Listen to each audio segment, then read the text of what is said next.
Hey everybody, meteorologist Andrew Wolfson and Meagan Massey here. We are up at the station tonight to kind of keep everybody updated on these storms that are passing through. We already have some strong to severe storms out there. Right, so we're switching it up. We're actually in the KINS 5 building tonight to give you guys an update. You know, we have that severe thunderstorm watch in place. This includes Bexar County and downtown San Antonio, and for surrounding counties just like Atascosa, Medina, up into Bandera counties, and we still have this severe thunderstorm watch in place until midnight tonight. So that's what we have in the counties that are in shades of pink. So that's that severe thunderstorm watch. We still have a couple of severe thunderstorms packing a punch over our viewing area right now. We have one over northern parts of Uvalde. In fact, that storm is starting to move into portions of Real into Bandera. So kind of a couple of severe thunderstorm warnings in place. The one I was just talking about, the primary concerns with that storm will be half-dollar size hail, also 60-mile-per-hour wind gusts, and that warning's in place through about 7:15. We'll scoot to the right just a little bit, so if you're in Bandera and over Hondo, you're definitely hearing the rumbles of thunder, seeing the heavy rain right now, so we still have that newly issued severe thunderstorm warning in place until 8 p.m. So this is one that just populated on our map here. Yeah, and you'll notice that in San Antonio, some of these roadways that you see just below us on the screen here, they're all dry. That's because San Antonio hasn't seen much yet.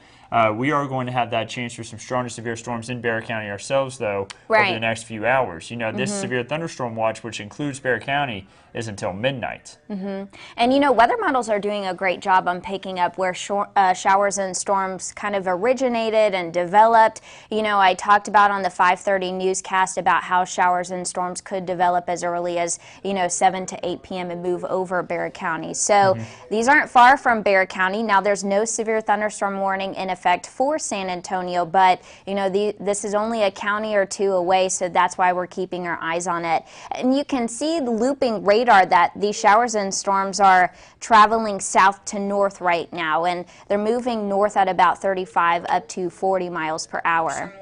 Oh, sorry guys, I'm pulling up Facebook so we can answer some of your questions. And we have a lot of them, I bet. Yeah, not seeing any big questions come in. People are asking about hail, of course. The storm in Del Rio sounds scary. I'm willing to bet with all the thunder that they've had near Del Rio. Yeah. Seeing where's my man Bill at? Bill is actually off for tonight. We'll be in tonight kind of covering this. Bill has the evening off. It's been hit or miss the whole month. More of a miss with these showers and storms in San Antonio, someone says. It depends on what part of San Antonio you live in. Yeah. You know, some parts of San Antonio have seen more thunderstorm activity than others. Not so much for last night. Last night we did have some showers and storms move through, but the severe weather, thank goodness, fell apart there in Medina County as it came across. Parts of Medina County, it didn't fall apart. Parts of Medina County really got walloped with some strong storms, but they died as they moved closer. These storms, I think, are going to make it into Bexar County tonight. And we saw a lot of lightning last night with the storms that moved through. So, of course, this is the second round of showers and storms that we're expecting this evening. You know, they're already developing across our viewing area. Also want to point out this severe thunderstorm warning. This is in place for Maverick County. So if you're in Eagle Pass, you should already be in your shelter at this point. But the storm is moving east at about 40 miles per hour, and we have this severe thunderstorm warning in place through 7:45.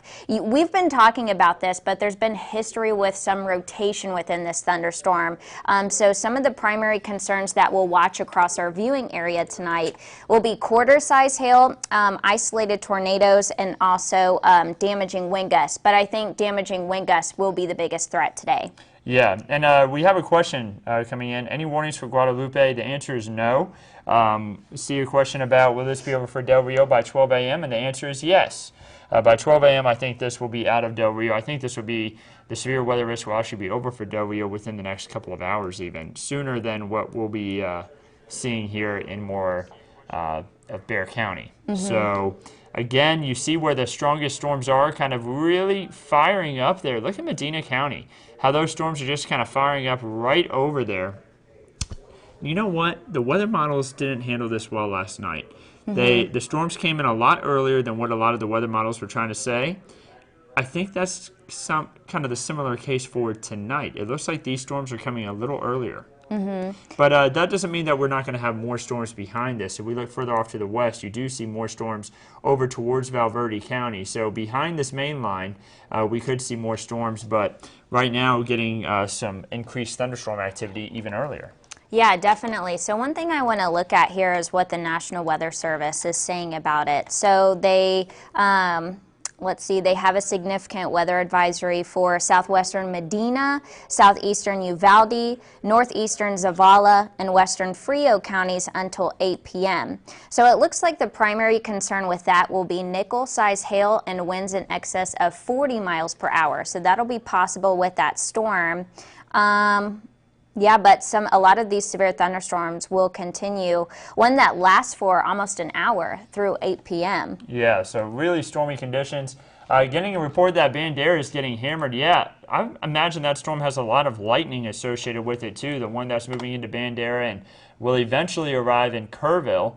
Oh, wow, look at all that lightning. That's a lot of lightning strikes. Yeah, that is quite a storm that's right now moving in from northern Uvalde and northern Medina County into Bandera County. Really stormy conditions, guys. A lot of lightning with these storms, a lot of heavy rainfall. Flash flooding could end up being a concern at a point or two tonight as we have some of these storms pass through.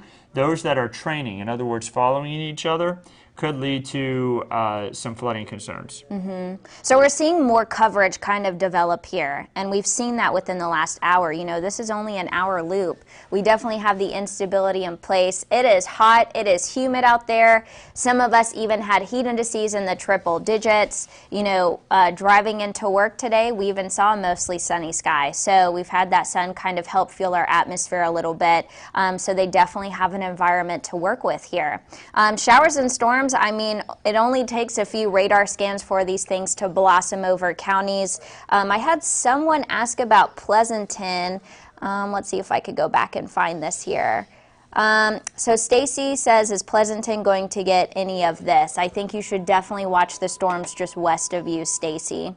Martha wants to know, what about New Braunfels and San Marcos? I would definitely watch storms to the west. You know, they could change track a little bit, but as of right now, it looks like they're taking more of a northerly track. Yeah, and look at the amount of lightning in these storms that are kind of over Real, Bandera, Uvalde, and Medina counties. Nearly 2,000 lightning strikes, so 1,850, just about that. That's a lot of lightning strikes in a short period of time. Very electric storms. These storms have a lot of energy to them, and that's why we have, you know, this increased heightened awareness of these storms, trying to pay close attention to them, because these strong and severe storms will fire up quickly. Again, we could have some hail within that, because I think that's why they issued that severe thunderstorm warning initially in Uvalde County, is because we had a little bit of hail, and we can take a look at the hail tracker for you too to get an idea where the larger hail is, and it looks like it's in Medina County right now. Yeah, so what I'm going to do, I don't like moving the radar too much, you know, but I am going to zoom in real quick just so you can see kind of the hail core with the storm. This is just north of Hondo, and this is Medina County. So when we are starting to get into the lighter purples there, maybe ping pong and golf ball size hail, the biggest concern here. And of course, this is radar indicated. You know, send us the reports. If you have any weather reports to send us, you know, send it safely to wilson@kins5.com or massey@kins5.com, or you can simply just post it on our Facebook pages. We have professional Facebook pages, and you can find us, meteorologist Meagan Massey, meteorologist Andrew Wilson. Post your pictures there, and we'd love to see them. Like I say, we just love seeing your reports since you are our eyes out there. Gabriella had a great question, and someone's already liked it before we even could get to it. Honestly, great question, Gabriella. Can we expect any power outages this evening? The answer is yes, it's very possible. We're going to have strong winds pass through. With those strong winds, we could have power outages. And even if you don't get stronger winds in your area, if you get the amount of lightning like what they're seeing in Bandera County right now, definitely could have that possibility of power outages. Earlier on today, it was the latter part of the morning, I got on Facebook Live, I gave an update, and I told everyone, charge your mobile devices, because this evening we are going to have that possibility for some power outages due to strong and severe thunderstorms. And I really do think we're going to see it, especially if we've got nearly 2,000 lightning strikes in that storm moving into Bandera County. So now that we have, you know, an unstable environment to work with, we now have a newly issued severe thunderstorm warning. This includes Frio and Medina counties until 8:15 p.m. So it looks like the primary concerns with this will be half-dollar size hail, and the storm is moving northeast at 30 miles per hour. So like we've been saying, a lot of these storms have been taking a more south to northeast track. Yeah, and while they're all going south to north, it's also important to know the boundary that they're all kind of developing along is west to east. So you'll notice through the loop here that more and more storms are starting to form further to the east, getting closer towards San Antonio. The storms themselves are traveling south to north, but the boundary that they're forming along is moving west to east. And we have, it's still a light rain here in Uvalde and tons of thunder. Yeah, you guys are actually on the backside of that storm, so it looks like it just moved right over you quickly, and then now it's moving towards Sabinal right now. We just got some reports from Eagle Pass that there's hail and some power outages in some sections. Alma, if you can let us know how large the hail is. Now, of course, if it's too dangerous to go outside, don't do it. But if you can give us a report about how large that hail size is, we would greatly appreciate it. Thank you so much for your report. So right now, looking overall, we have 4 warnings in place. We have the newly issued one in Frio and Medina County. In fact, most of Medina County under a severe thunderstorm warning. And, you know, a lot of people asking, that is this going to hit San Antonio? I want you to notice the loop here. This is since about 5 p.m. Notice how the storms are forming just off to the west of San Antonio and Bexar County as a whole. Right. Notice they're forming off to the west, the northwest, and then even the southwest. San Antonio is about to see a strong storm or two pass through, possibly even a severe storm. These storms are developing, and San Antonio is going to get hit tonight. Now, last night the storms were dying as they came across. These are developing, and they're going to develop over San Antonio. So go ahead, charge those phones. If you can get to where you need to be for the rest of the night right now, go ahead and do that. We want to make sure everyone's in their safe spot before all these storms get here. It's not going to be good driving conditions. We've got a lot of moisture in the atmosphere. With all this moisture, we're going to have some messy road conditions because that rain's going to be coming down hard. Right. Windshield wipers working overtime. So you're really going to want to not be driving as these come through. I'm looking at a few updates here.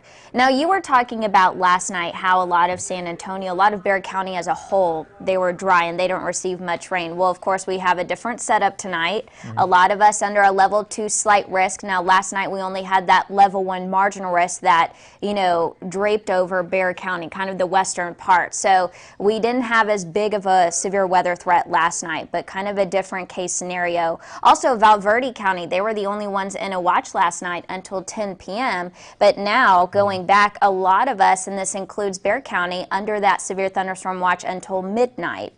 So during the 10 o'clock newscast tonight, we'll be tracking these storms, so make sure you just stay weather aware over the next several hours. Yeah, someone was asking, will tornadoes be a problem? And the answer is tornadoes will be possible. It's not our highest severe weather threat. Right. Maybe an isolated tornado or two, but the main risk with these storms is what we've already seen with them. Large hail. Damaging wind will be possible. That storm down towards Eagle Pass has some stronger winds with it. You know, it also had some rotation when it was over in Mexico. Before it came across the border, had a little bit of rotation. Thankfully, that collapsed. We're not seeing that anymore, but that lets you know storms have a history of rotation, so tornadoes would be possible. We're going to watch that closely. Guys, we're staying on this. As long as there's severe thunderstorm warnings on, we're staying on. Right. And if we have to cut into TV, we, of course, will do that as well. Right now on CBS, it's actually Titanic. So if you switch it on Kent's 5 right now, you can watch Titanic. You can keep us on your phone right here. And then whenever it comes time, if there is a tornado warning or if we do see the possibility of a large scale of damage to and danger to lives, we will, of course, cut into TV. Right now, though, we're just going to be live on the digital platforms giving everyone updates. And you know, we were talking about the warning over Maverick County, and this was right over Eagle Pass. Some of you are saying, what's the main concern? And you were asking, is there any rotation with these storms? Well, the storm right over Maverick County and Eagle Pass right now, that had some history of rotation within that storm when it was moving east over Mexico. But right now it looks like it's just high wind gust at this point. They had a tornado possible tag with that severe thunderstorm warning because of the history of rotation, but it looks like the rotation has really weakened once it crossed the border there into Eagle Pass.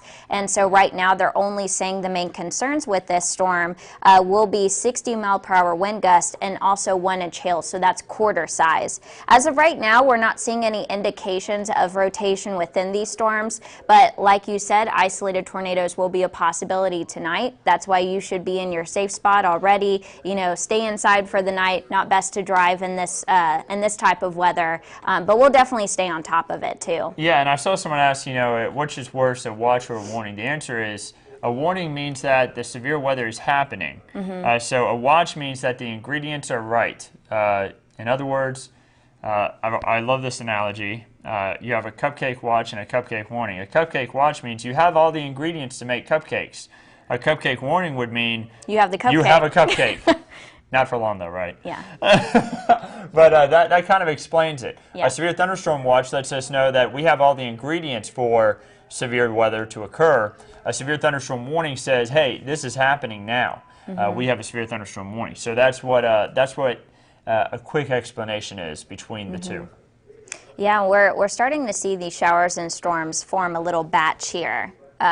Just north of Uvalde, right over Hondo, over most of Bandera County. So some of you are asking about the Kerrville area. I would definitely, this is a heads up for you guys in Kerrville. You know, watch this storm to the south because it is headed in your direction. I'd say within the next 30 minutes or so. Yeah, they're probably hearing a lot of thunder already. Yeah, especially with all the cloud-to-ground lightning. We're going to have power outages in Kerrville, I'm willing to bet. That's we have 1,500 plus lightning strikes that's about to move over the Kerrville area. That's a lot of lightning, very electric storms. These storms are heading for Bexar County. You see that drift to the east. You see the storms. Look at how quick those storms in Frio County develop. That became a severe thunderstorm warning. Very quick. That's the type of stuff that's going to be moving over San Antonio here within the next few hours, and that's why we say, that's why we're on here. That's why we say go ahead and charge your mobile devices, because we could have strong winds, we have that possibility of hail, and then we also have the frequent lightning. So lightning will be a big concern. We'll be watching the movement of these storms because, of course, they are heavy rain producers. I wouldn't be surprised if some of these are producing rainfall rates, maybe 2 to 3 inches per hour. Yeah. And so if they're slow moving, flash flooding will also be a concern. And you know, we've been talking about this the last several days, since last week. You know, Weather Chief Bill Taylor talked about it a lot. You know, flooding's going to be the biggest concern because we're keeping decent rain chances tonight, Memorial Day, but mainly in the evening, and also Tuesday afternoon and evening. So we'll get several rounds of showers and storms over South Texas. We'll be stuck under this unsettled weather pattern. We have this area of low pressure. You were talking about it this morning on the newscast. This upper level low that's just going to kind of park itself over Texas for a little bit. Yeah, and the good news about the upper level low now, though, you know, we do have the trough, which is causing all of these showers and storms to form. We have all these storm systems coming around. But this upper level low that's going to park itself over us, yeah, we're going to be left with some rain chances. Originally, though, this upper level low was going to be a little further to the west. That would have brought more moisture into our area, more rain. But now a lot of the models are picking up on it shifting to the east. If that happens, we're on the drier side, and we don't see as much rain. So that's what we want. I know a lot of people are at home saying, wait, we've had drought conditions. Yeah. Not for long. The next few days, we're going to get a lot of rainfall, and we're going to see a big improvement on our drought. We're getting a lot of rain at once. I know Medina Lake, right now it's raining over Medina Lake.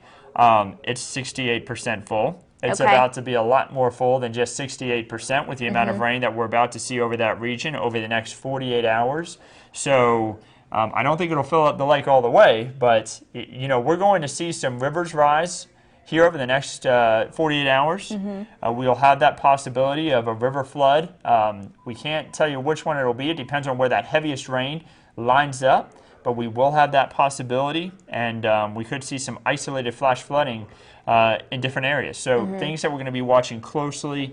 It's what we've been harping on for the last 5 days, really the past week almost. Yeah, it's talking been a about while. how that we're going to have all this heavy rainfall, 3 to 5 inches of rain. Right, and that's a lot of rain. Yeah. There you go. Yeah. Saying it at the same time.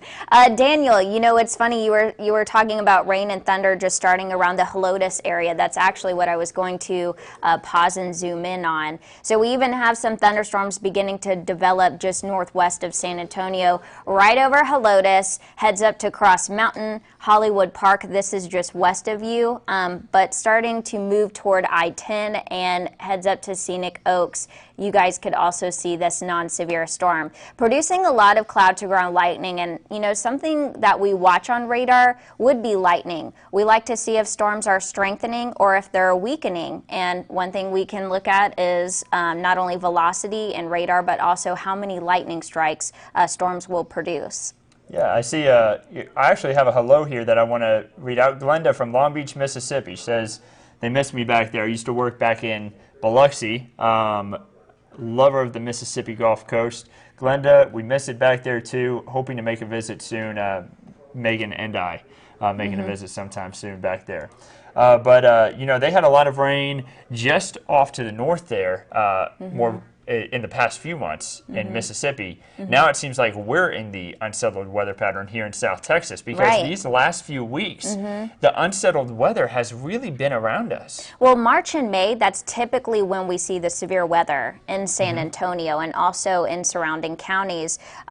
We have Kathy saying bad storm here in Eagle Pass, thunder, lightning, hail, and power outages. Hate to hear that, Kathy. I hope, you know, you guys have your mobile devices charged enough and that everyone's okay, but we're looking at a powerful storm moving right over Maverick County, which includes Eagle Pass right now. We got a question about when can we expect storms in San Antonio Converse area. Honestly, maybe within the next 2 hours. So these storms are developing rapidly. Look at that rapid development, especially, I mentioned it in Frio County earlier, but man, that is quick. Going from nothing to a severe thunderstorm warning within, really, it seems like about 30 minutes. It was so quick. Right. Those are shifting east, and these are going to be moving over the San Antonio area. So strong to severe storms are moving in right now into parts of Medina County, Frio. We have storms already developing in Bexar County. That's going to be strong storms, nothing severe in Bexar County yet. But this is going to be the case for tonight. We're going to have a lot of strong to severe thunderstorms develop right over our region. And Tiffany, you are saying just hearing thunder right now in Leakey. What about Leakey? So what I'm thinking for them is, you know, most of the active storms are just east of you, but just watch showers and storms develop near Del Rio. So we could see another round tonight of showers and storms, since we're still seeing, you know, storms develop right over Valverde County. So for you in Uvalde County, yeah, definitely watch storms to the west too, and the south. Yeah, and you know, mainly going to be damaging winds and large hail with these storms. We will have that possibility for an isolated tornado or two. We're watching that very close. Make sure you know where you should go and what you should do if a tornado warning is issued for your area. Our dog, Ollie, is currently at home, and he is actually in his tornado-safe spot. We always put him in there with water, food, and everything he needs whenever we leave, knowing that we're both meteorologists and we may have to both go into work. What are you going to do? Make sure you have that plan in place, know what you can do, and also include your pets within that plan, of course, too. So, Robert, you had an interesting question about why does radar show rain yet nothing happens? Well, it could be a couple of things. First thing, we were talking about humidity. You know, sometimes you see light green on radar and you're thinking, oh, that's rain. Now, the very light greens, sometimes the radar's picking up on the humidity in the atmosphere. Another thing, if you have dry air in place, You can sometimes have Virgo, which is when rain evaporates and doesn't reach the ground. So that's another thing. But we are so humid right now. Virgo is not going to be a thing tonight. I mean, we have dew points in the 60s, low 70s around the coastal bend. So we're not going to be seeing that. But, you know, most of the light green that we are looking at on radar right now is just picking up on the humidity. But once you get into the darker reds, the yellows, the oranges, definitely seeing heavy rain in those areas. Yeah, so sometimes what meteorologist Meagan Massey is picking up there on with the humidity and stuff, we call that false returns. So some of the light green areas, it's not actually raining there. When you get in those dark greens, the yellows, the oranges, the reds, that's where we're seeing the rain. And typically the radar handles what's closer to the radar site better than what's further away. So right now we're using the New Braunfels radar site. These storms are closer. The Del Rio radar site is actually not being shown on this image, but if we were to shift it over, give me 1 second here and erase some of this stuff, you'll see that we can see the storms closer towards Del Rio a little bit better, and we don't see as much of those false returns. So it happens whenever you're using that one radar site, but this is also the cleanest picture we can get with the storm if we use that one radar site, because right now we're trying to pay attention to these more intense storms rather than some of that light rain that could be showing up in some areas. And you know, that is some really heavy rainfall, Megan. I mean, we've got this rain that's falling in Frio County, really heavy, and this heavy shower and storm, this severe thunderstorm rather, in Maverick County is eventually going to make its way over towards Frio County. Definitely. So let's look at the hail tracker here. So, you know, one of the main hazards tonight will be the hail. Right now it looks like the hail core from Medina moving into Bandera counties, it looks like it has weakened just a little bit. So now we've gone from quarter to maybe even ping pong ball size hail down to nickel and pea size hail. Yeah, and earlier it was showing a lot bigger, but it looks like things have weakened a little bit with the hail cores. Is the National Weather Service saying anything about? No, but it looks like there is a train spotter that reported part of an awning blown off near downtown Eagle Pass. Wouldn't be surprised, we've been looking at a lot of that too. Yeah, and they're also reporting that it appears to be a couple of places where there's flooding on the roads in Maverick County and Eagle Pass area. So that's important to know. You know, we already have rain that's being issued. There could also be a trailer fire. That would be probably from all the lightning. Can't confirm that, obviously, but you know, if we have fires, it could very well be kicked up by the lightning. These storms are electric. Right. So that's one thing to watch for. So it looks like we have thunderstorm wind damage near downtown Eagle Pass. We were looking at velocity, you know, something we typically look at. That would be velocity, just to see the high wind gusts. So I'm curious to see what it looks like now. Yeah, we just had a lot of bright greens move right through downtown Eagle Pass. So not surprised to hear about that report there. Yeah, and you know, something we're thankful for, meteorologist Meagan Massey and I, we ran into the station here as fast as we could because we saw this rotation just across the border. There could have been a tornado right here just west of Eagle Pass when this was still in Mexico. I mean, that's some significant rotation. The green is winds going towards the radar. The red is winds going away. And whenever you have those side by side, that can sometimes show some good rotation whenever they're tight together. And it looks like that just kind of spun up and then blew out. And then we didn't have any tornado anymore by the time it hit Eagle Pass, but we likely had some really strong winds move through Eagle Pass right there in Maverick County. So a lot of you are asking about the metro area, so let's go ahead and look at this here.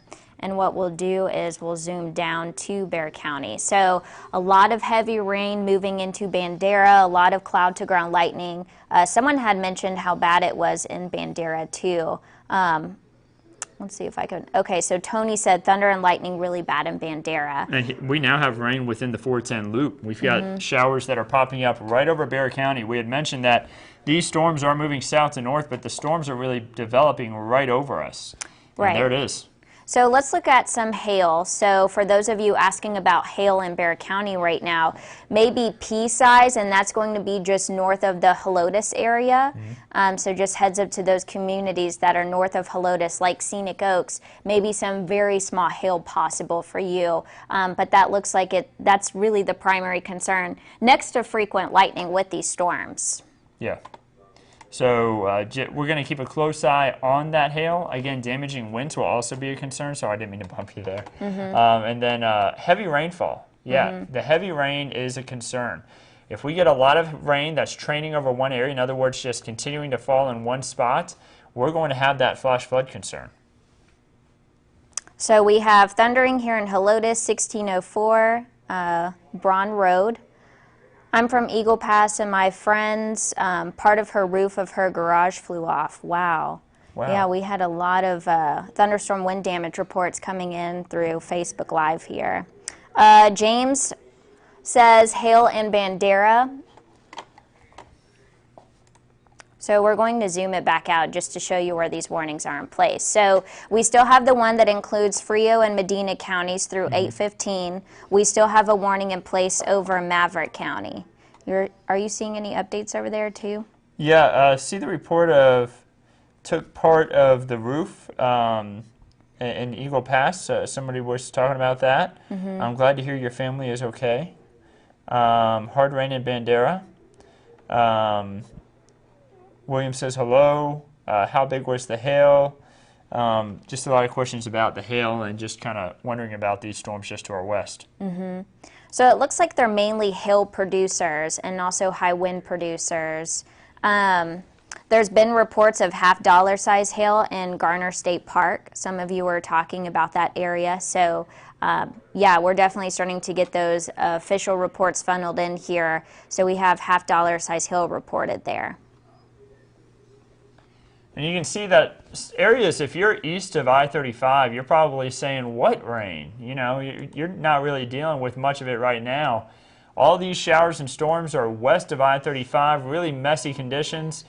These are going to be shifting to the east, and if you are east of I-35 and it's quiet right now, well, don't worry, these storms are headed your way. You're going to get some rain, and you'll even have that possibility for a strong to severe storm.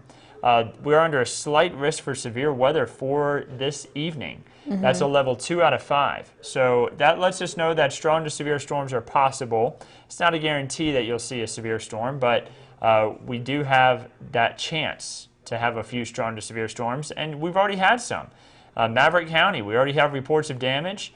We have 2 severe thunderstorm warnings on the screen right now, one in Medina, into Bandera, and then another one from Frio into Medina counties. And we had one earlier that went from Uvalde County into Real and then into Bandera. And you know, I wouldn't be surprised to also get some gusty winds moving into Hondo right now. Notice showers and storms trying to form a line, this big old batch that's starting to move over Medina County, so wouldn't be surprised to get some high wind gusts.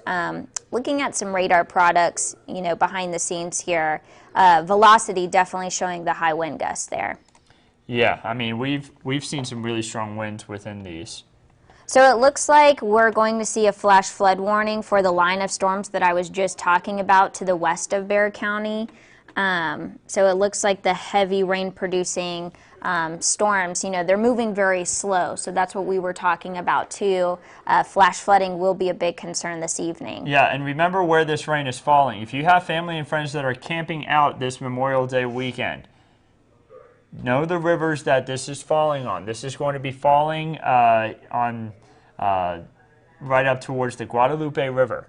I know a lot of people head to the Guadalupe River over the weekend.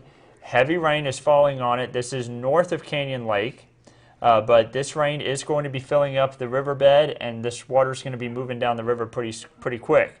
So if anybody's camping along the river, they need to pay close attention to these storms. Anybody camping in really anywhere across South Texas needs to pay close attention. Garner State Park just had reports of hail. That would not have been a fun place to be. They had reports of $50 size hail at Garner State Park. That flash flood warning now in place. They just issued it. And what was that for? Bandera, Medina, and Uvalde and Real counties. So a pretty big polygon there. We'll zoom in on this just to show you where that green polygon is currently. And more rain is heading towards that area too. I mean, they have more storms behind this initial line, so even more rain heading in their direction. So flash flooding, one of the biggest concerns too, due to, slow moving showers and thunderstorms. So there's that flash flood warning. That's in effect through 10:45 p.m. So several hours with that. You were talking about Medina, Uvalde included, much of Bandera County down into Edwards. So that's what we're looking at there. Yep, and that's, they're picking up on the fact that more rain is going to come in behind this. That's why it's going to be for so many hours, because that's 3 hours. Long time to go here. So we have that flash flood warning in effect. So let's see what they're saying here about this flash flood warning. Between 1 and 3 inches of rain have fallen, and flash flooding is ongoing or expected to begin shortly in these areas. So that's for the communities within that flash flood warning, that green polygon there.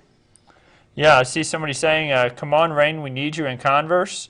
It's coming, don't worry, but we're going to get plenty of it here pretty soon. And I'm noticing something here. I'm looking at radar here on a different product behind the scenes. We've got an outflow boundary coming out of these thunderstorms in Travis County. And Megan, we're going to probably see storms spark over New Braunfels. We're going to see probably a big spike with the storms as that outflow boundary hits storms in parts of Comal County, Kendall County, southern Blanco County, and also into northern parts of Bexar County. So you see those storms, that severe thunderstorm warning in Travis County stretching down with shower activity into parts of Hayes County. We are expecting that outflow boundary from those storms to dip down south into our area, and then that will likely spark up more showers and storms, which could lead to really heavy downpours. We could see a lot of rainfall really quick.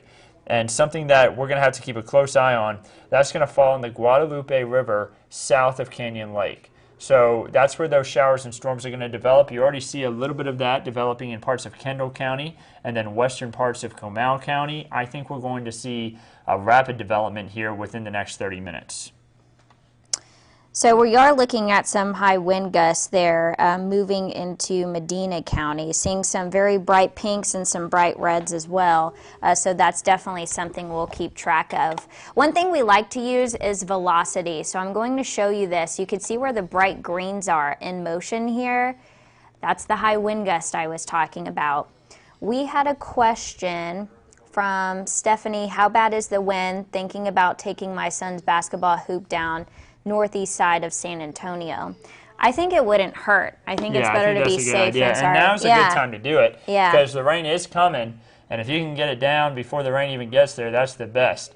Megan, you're showing velocity, and you're able to show with that velocity exactly what I was talking about here just a moment ago. I want you all to take notice to a line that's right up here. There's a little red line. I'm going to put the radar back in motion. Notice the direction it's going. It's going from northeast to southwest.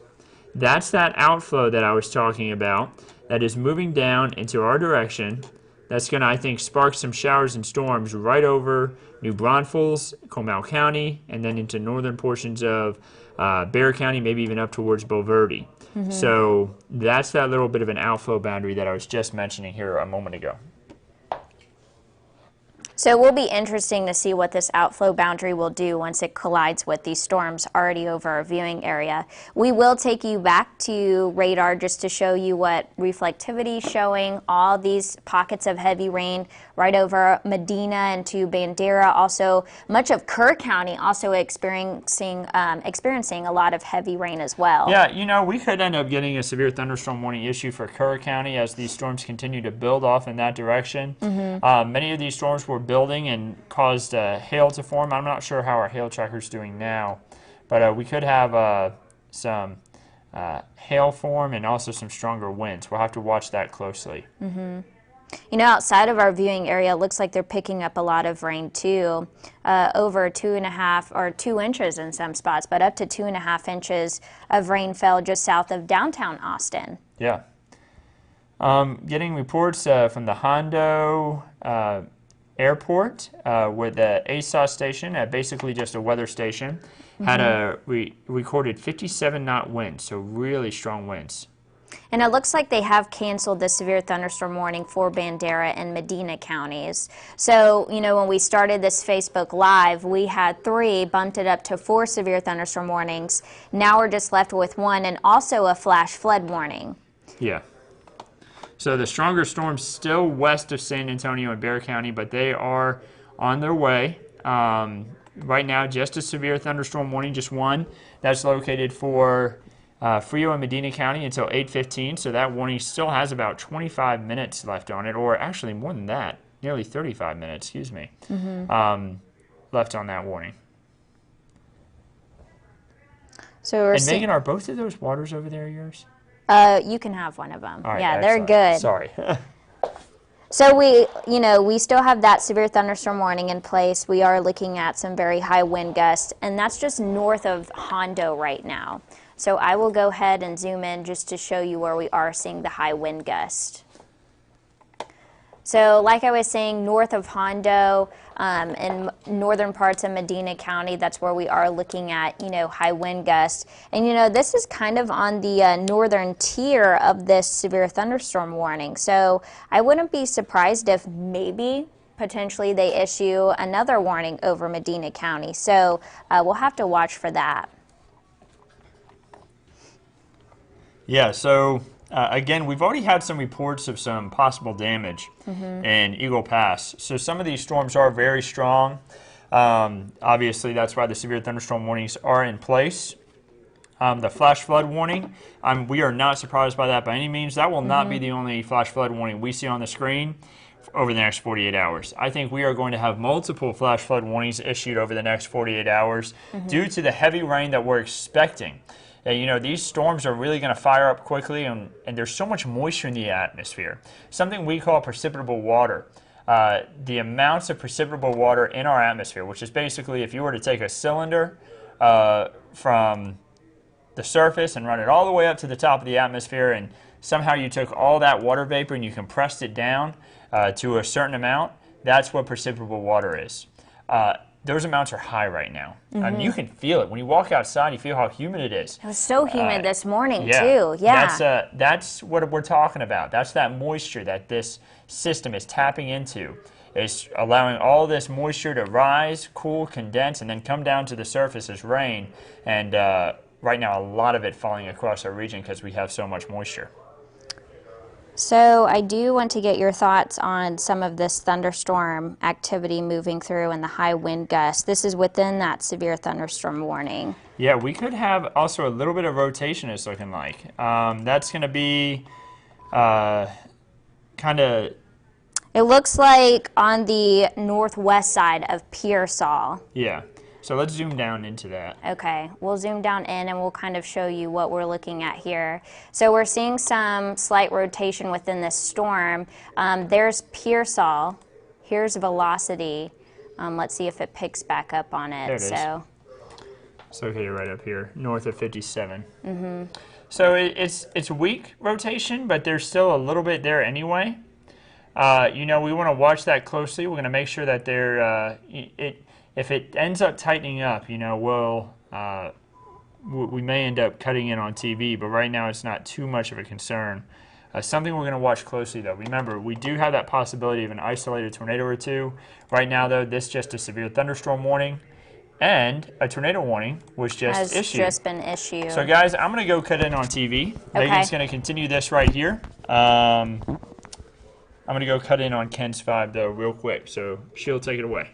Okay, so we do have that newly issued tornado warning. Andrew and I were just talking about the rotation with this. This includes counties Bandera and also Medina, and we have this tornado warning in place through 8:15. We were talking about the rotation where it was located north of 57, and you know, the past couple of radar scans, honestly, this rotation has been tightening up just a little bit. So this thunderstorm is capable of producing a tornado that was located near Hondo, and this storm is moving northeast at 20 miles per hour, so it is slow moving here. So what we're going to do is pause it. We're going to put on velocity just to see where that rotation is. And again, like we were saying, it's within this storm here, and this is well north of Pearsall, so this is not going to impact the Pearsall area, but that's where we do have that warning in place currently. So we'll turn that warning on. You could see where that rotation is right now. Kind of this tight couplet is what we call it. So that's when you have the reds and also the greens coming toward and away from the radar. That's something that we are watching right there. And they said that this storm is moving northeast at about 20 miles per hour. So if you are within that tornado warning polygon, so areas like Castroville, definitely keep your eyes on this storm. Make sure to seek shelter. Hondo, this storm and the center of rotation is just northeast of you. Again, we do have that newly issued tornado warning, and that's in effect for Bandera and Medina counties till 8:15.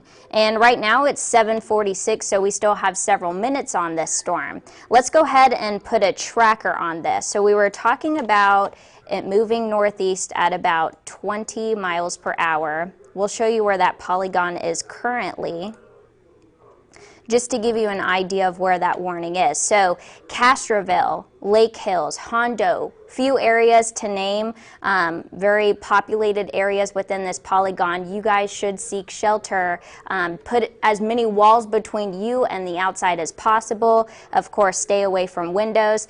And you know, we're also looking at probably 60+ mile per hour winds. Wouldn't be surprised in Hondo because we have the greens, we have the lighter blues here. The best thing you can do is not panic in this situation, but of course seek shelter. So let's go ahead and look at some of the radar velocity and products behind the scenes here. So we're still looking at that rotation, and it looks like it's turning into high wind gust. I would still stay in shelter. You know, we've been talking about the primary concerns being the brief spin-up tornadoes. So that's why we're going to stay on top of this on Facebook Live, just to give you an idea of where we are seeing these brief spin-up tornadoes. So we were looking at a couplet earlier. Let's go ahead and loop this, just to give you an idea of we'll throw it back to the last 30 minutes just so you could see it on screen. So it looks like the couplet has kind of weakened just a little bit. And when we say that, it's not as tight. And so what we're looking at is more of a broad circulation here. But we're definitely watching this. Again, we do have that tornado warning in place through 8:15. This includes Bandera and also Medina counties. There have been reports of 60+ mile an hour winds there in Hondo, so I was just talking about the high wind gusts that would be possible over Hondo, since we're looking at the lighter blues and also the lighter greens over the Hondo area. What that's showing us is high wind gust. So you still want to stay indoors, you still want to seek a sturdy shelter, and put as many walls between you and the outside as possible. You know, stay away from windows with this storm. Meteorologist Andrew Wilson, he will be breaking into KINS 5 and talking about this tornado warning in place. You can see San Antonio to the right, on the right of your screen, just to give you a reference that this isn't that far from Bexar County, but this tornado warning, it does not include Bexar County. It honestly just includes a little part of Bandera, so that's Lake Hills. Definitely, if you're in Lake Hills, seek shelter, watch this storm closely. It is moving northeast at about 20 miles per hour. It's a slow-moving storm, and isolated tornadoes will continue to be a primary threat once we get into the evening hours here. So Time right now about 7:49, and we have this warning in place through 8:15. I'm looking at a few reports here behind the scenes. Haven't received any official reports of a tornado on the ground. This is a radar indicated tornado, so meaning radar indicated rotation, and that's something that we're looking at. Looking at the TV right now, meteorologist Andrew Wilson, he is tracking that tornado warning. So if you happen to lose power, of course, we're going to stay on top of these warnings on Facebook Live. But, you know, 60-plus-mile-an-hour wind gusts will be a big concern in Medina, and also any, you know, isolated brief spin-up tornadoes. So we're still looking at a few rotations here and still watching that within the polygon. We'll go ahead and turn on radar. If you're wondering if this is going to impact San Antonio, it's just too early to say. I think right now the biggest impact for San Antonio will be the high wind gust. You know, we could have wind gusts up to 60 miles per hour in the city, not even a county away anymore. Andrew was talking about that boundary that's moving from west to east. So as showers and storms begin to develop over South Texas, that boundary could push it into Bexar County. But you know, the brief spin of tornadoes, that is something that we'll definitely watch here. So again, if you're just now joining us on Facebook Live, we do have a newly issued tornado warning. This includes a little part of Bandera. I've been talking about Lake Hills. Going to scroll up here, you are included in the warning, so the best thing to do is, you know, seek shelter, put as many walls between you and the outside as possible. Any baseball helmets, bike helmets would be best, you know, to put over your head just to protect yourself. Also put on some shoes just in case. But again, we do have that tornado warning in place for Bandera and Medina. We've had reports of 60-plus-mile-an-hour winds in Hondo, so that is something that we've been seeing reports here behind the scenes. Also seeing some heavy rain, and heavy rain could lead to some flash flooding. So they are going to continue the tornado warning. In fact, we could have 2 tornado warnings now. Okay, so this is now a newly issued tornado warning for Frio County until 8:15. This is just west of Bexar County. Let's throw on velocity just to see what the products are showing here, where the rotation is. I will say it looks like the rotation that's been over Medina County within the past couple of minutes, it looks like it has weakened a little bit. So I wouldn't be surprised if, you know, the winds, the 60-mile-per-hour winds have overtaken that storm just a little bit. Remember, 60-plus-mile-per-hour winds can still cause damage, so that's why you want to stay away from windows. Don't go outside and take pictures of these storms. You know, the best thing to do is seek shelter and also put as many walls between you and the outside as possible. So this is one product we like to look at, velocity, just to see where we're looking at rotation in some of these counties. Again, if you're just joining us, we do have that tornado warning, and we also have a severe thunderstorm warning in place.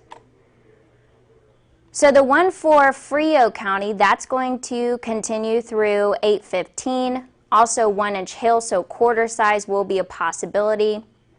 A severe thunderstorm capable of producing a tornado is located near Derby or 7 miles southwest of Pearsall. So for those in Pearsall, definitely need to look for this storm. And a lot of these showers and storms, yes, they're heavy rain producers, but they're moving very slow. So we're also going to include, you know, isolated, localized flooding as a big concern. What I'm going to do here is put a few trackers on these storms just to give you an idea of where they are, what neighborhoods are experiencing. So there's Pearsall. Pearsall, you are included in this warning, also a little part of I-35. If you are within this tornado warning, the best thing you can do is seek shelter. Put as many walls between you and the outside as possible here. I'm also going to go back on Facebook Live to see if you have any questions. So we have 2 tornado warnings. We have one in Pearsall. That one is just moving northeast at about 15 miles per hour. And these are slow-moving storms. Now I'm looking at the one over Medina, mainly looking at wind gust of 60 miles per hour there, maybe even a little over 60. It could be 65 to 70 mile per hour winds. So I'm looking at the rotation behind the scenes, and what we'll do is we'll pause it and we'll put a tracker on this. So if you're in Divine, I would watch this storm as well.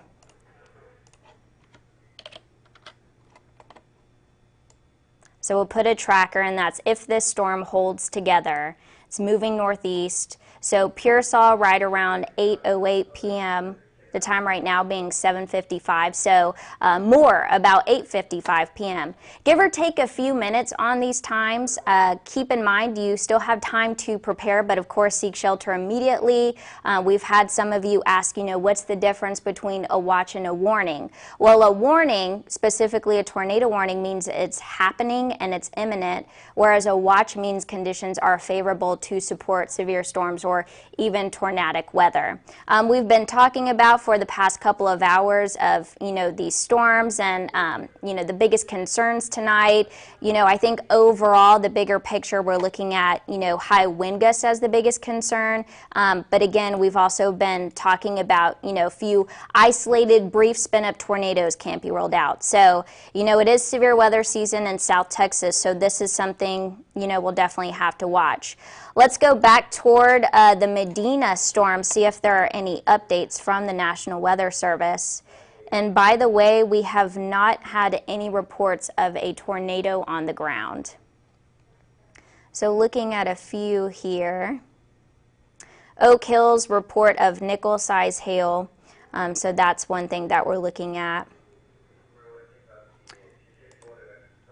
So the one near Hondo is moving northeast at 20 miles per hour. So it's a little quicker than the storm to the south. If you're still in Lake Hills, seek shelter immediately.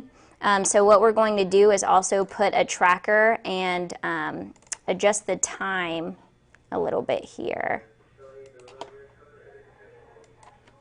And by the way, these warnings do not include Bexar County. They're moving a little bit more northeast. So that's kind of what we're looking at here. So just putting it on the core of this system, where the higher wind gusts are, could be at Maverick School, historic about 846. We're looking at Clifton School right around 9:04, and then Gray Forest about 9:20 p.m. Give or take a few times, these storms are going to slow down and also go really fast. So that's something to keep in mind here. Now, even though showers and storms are taking more of a northeasterly track, we are looking at a boundary that's going to nudge these storms east into Bexar County eventually. So over the next couple of hours, it's possible for some of these, strong storms to move into San Antonio, but we do not have a warning in place over San Antonio. The only warnings we have are this 2 tornado warnings that are in place through 8:15. One that includes Medina, the southeastern portion of Bandera County, and also over Frio County. So these are 2 different storms. We've just been watching this line pack a punch. It's moving very slow, so they also have that flash flood warning in effect for Real, Bandera, northern Uvalde, and also a good chunk of Medina County there. So going to Facebook Live just to see if you have any comments. And again, meteorologist Andrew Wilson, he's on TV, so you could keep track of the storm. He'll be talking about these warnings, and he'll stay on top of it until these warnings expire. And we still have several minutes to go on these. A little over 15 minutes on each warning. And the best thing to do is, seek shelter, put as many walls between you and the outside as possible. So I have Facebook Live up. We'll be looking at a few of these. Donna wants to know about Lake Hills. So for those in Lake Hills, you are included in that warning, so you're on the southern tier of Bandera County. So you are included in that tornado warning. I would say the biggest concern, though, would be strongest winds. A lot of this has been radar indicated rotation. Still no reports of a tornado on the ground, but they are going to continue with this warning in place. So let's go to velocity just to see where winds are going. If they're going, something we also look at is, the color green, if it's going toward the radar, and the color red's going away. Typically, when you have this couplet where one particular spot is, right next to one another, that's showing some rotation. But right now, it looks like we're just looking at 60-mile-per-hour wind gust with this storm. Still stay in shelter. Definitely would not rule out, an isolated tornado with these powerful storms just west of Bexar County. Still some broad rotation near the Pearsall area and a few areas that we're also watching here.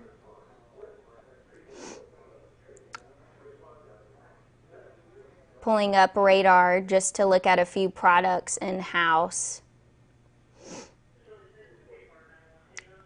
So it looks like it's more of a broad rotation with these storms, but a great idea of letting these, warnings continue just because one of the main threats will be the brief spin-up tornadoes.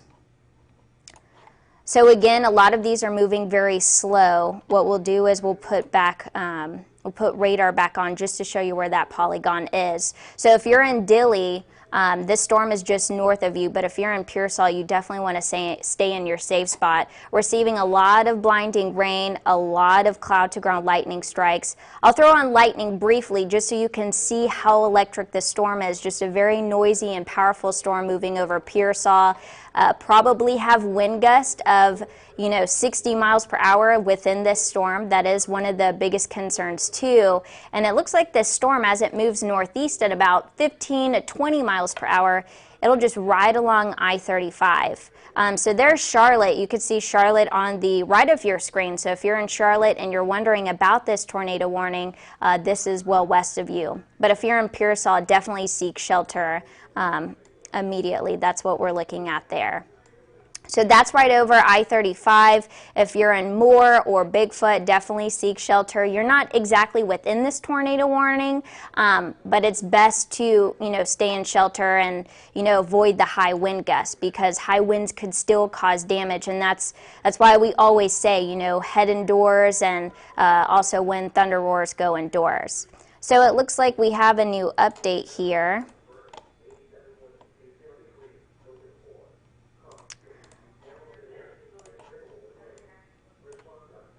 So it looks like we have a newly issued severe thunderstorm warning.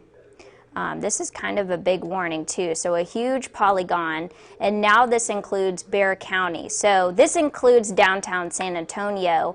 They're giving you a lot of time here. They have a severe thunderstorm warning in effect. This includes downtown San Antonio, most of Bexar County except the eastern portions until 9 p.m. So we have a severe thunderstorm warning, not a tornado warning, in place for Bexar County and also up into Comal County, Bandera under this same severe thunderstorm warning. We still have 2 tornado warnings in place, and I'm interested to see what the National Weather Service, what they're going to do with these tornado warnings.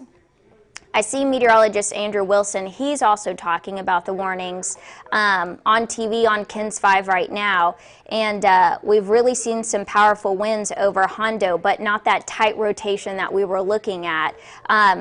Before the warning was issued, we were talking about that tight rotation in some of these storms, and wouldn't be surprised if maybe it produced a brief spin-up tornado. We have not had an official report of that, but also one thing to look for in these storms is along the leading edge, and I'll draw it out here, along this leading edge, you could get some high wind gust as these storms move east into Bexar County. So some of you are asking about the basketball hoop on the driveway, taking that down. Probably the best idea. Good to be safe rather than sorry in that point. So again, if you're just joining us, we have 2 tornado warnings in place. What I'm going to do is look at a few products behind the scenes here.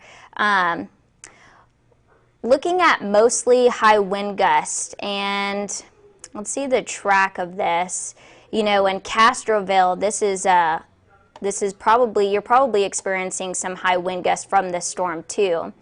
So what we'll do is we'll zoom back into this storm, show you what I'm talking about. We'll put on the high wind gust, and this is really what we're looking at here. So, keep in mind that brief spin-up tornadoes will be possible within this storm. That initial rotation we were watching within this tornado warning, that one has turned a little bit more broad and has been kind of overpowered by strong winds. So once you get into the lighter blues, the lighter greens, that's when we're starting to look at, the very high wind gust.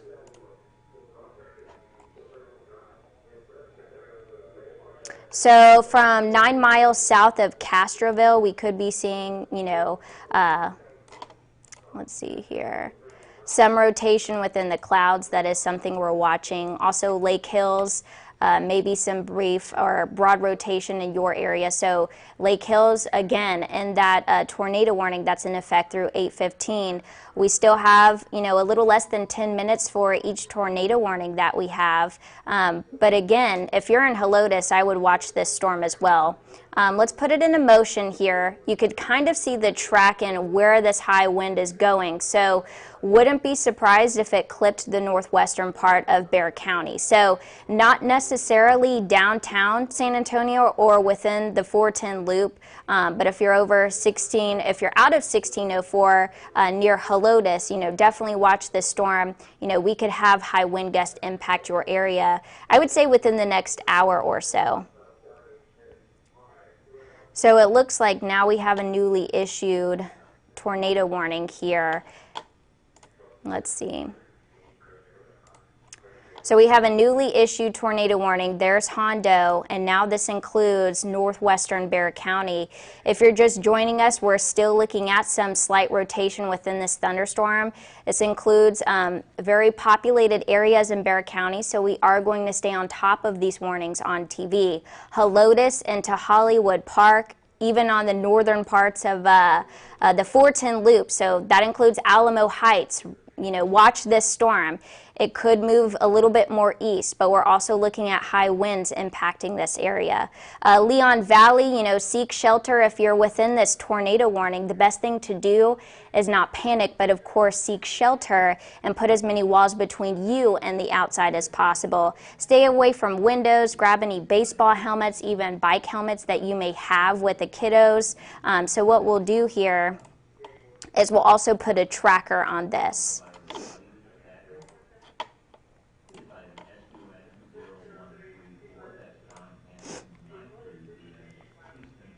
So it looks like this storm is moving east at about 45 miles per hour. So that's why I was saying, if you're in Alamo Heights, watch this storm because it is taking an easterly track at about 45 miles per hour. The storm has picked up some speed too, so that's one of the biggest things to watch for with this storm. So what I'm doing is just editing the speed of these storms behind the scenes. We'll draw it out here. Of course, Helotes already getting some heavy rain, likely high wind in your area. And so we'll make this storm go a little bit east. So here we're going to time it out. So Helotes already picking up on heavy rain, but as far as the higher wind gusts within this storm, we're looking at about 8:15 p.m. Leon Valley about 8:20. Chavano Park about 8:25, Castle Hills just before 8:30, Hollywood Park just around 8:30. We have Shorts Corner right around 8:37. So that's just looking at the leading edge of this storm, the leading edge of this tornado warned storm. We'll continue with isolated tornadoes as the primary concern here. And Andrew Wilson, he's bringing up a live cam. And would be interested to know, it looks like it's pointing toward medical center there. So what we'll do is we'll see if we can see these storms on screen. So very ominous skies. You could see temperature still in the 80s, very ominous skies behind the scenes. We've been seeing a few cloud to ground lightning strikes on the northwest side of San Antonio. Just a lot of lightning there, and that's that tornado warned storm. Going to look at a few things behind the scenes. We're still looking at some rotation, some kind of slight rotation within this storm, and this is just west of Helotes. So if you're in Helotes, Leon Valley, Gray Forest, Chavano Park, Castle Hills, Hollywood Park, Hill Country Village, Alamo Heights, and even on the northern side of downtown San Antonio. I would seek shelter immediately, put as many walls between you and the outside as possible, and of course the best thing to do is just stay prepared. Make sure your mobile devices are also charged so you can watch us just in case you happen to lose power. We're seeing a lot of cloud to ground lightning within these storms. So I will go back to radar just to give you an idea of where this polygon is. We'll go back and kind of look at a few polygons on screen here, and I just named those communities that should seek shelter. So again, the storm is moving northeast at about 45 miles per hour. We've been seeing storms over the last couple of hours taking a northeasterly track, but since we have this boundary nudging storms to the east, that's why they've issued that severe thunderstorm warning that includes many counties. So it includes Bexar down into Atascosa County, all the way up into parts of the Hill Country, and also just a little portion of Travis County toward the Austin area there. So again, if you're just joining us, of course, you've probably had a few alerts go off on your phone. Keep in mind the KINS 5 app is very handy because you can also watch where these storms are. So what we'll do is we'll zoom in on a few of these tornado warnings. We have the one issued for Bandera and Medina County. That's going to continue for another 4 to 5 minutes or so. And we have another one included for northern parts of Bexar County. So that includes the Helotes area. Let's look at the velocity product just so we could see where that rotation is, and that's where we're looking at the brief rotation. Right there. So what I'm trying to do is just zoom down, giving you that street level view of kind of what we're looking at. So it is taking more of an easterly track. Notice we have the light blues here. We could also have, very strong wind gust within the storm and also on the outer edge of this. So that's what we're watching. If you're in the Helotes area, if you're along 1604, on the northern side of downtown San Antonio, Oakland Estates, Leon Valley, also watch this storm. Looks like we had a new radar scan come in, and it looks like this rotation has kind of broadened just a bit. So it's not as strong as what it was, but we're still looking at, these storms packing a punch as far as the wind gusts. So I want to go back to show you what we're looking at on our live cam. So just very ominous skies right over the medical center. A lot of cloud to ground lightning beginning to move in. You can also see some lightning on our Calaveras Lake cam there. Let us know what you're seeing. Send us safe reports, of course, after these storms have passed. If you've had hail in your area, you hear something outside, high wind gusts, if you want to report any damage, let us know on social media using the hashtag KINS5Eyewitness. We're also under that severe thunderstorm watch until midnight tonight. So even during the 10 p.m. newscast, we will be tracking strong to severe storms over South Texas. So let's look at all these warnings in place right now. Go back to street level. There's that tornado warning in effect for Frio County. That's through 8:15. Let's see if we have a few reports here. So as of 8:09, so not too long ago, a severe thunderstorm capable of producing a tornado was located over a cliff or 9 miles north of Castroville. And that storm is still moving east at about 45 miles per hour. So that's the storm over Bexar County. Let's go ahead and zoom in because I'm sure a lot of you are joining us and wondering about this storm. We're still looking at high wind gusts, so the storm is still packing a punch as it moves east. It's still moving east at about 45 miles per hour. We'll be keeping track of this. In fact, they just expired the tornado warning that included a lot of Medina County, and that was near the Hondo area. So they have expired that tornado warning, but now we're still left with this one. That'll continue through 8:30. So about another 15 minutes or so. If you're in the Helotes area, you're likely experiencing a high wind gust at this time.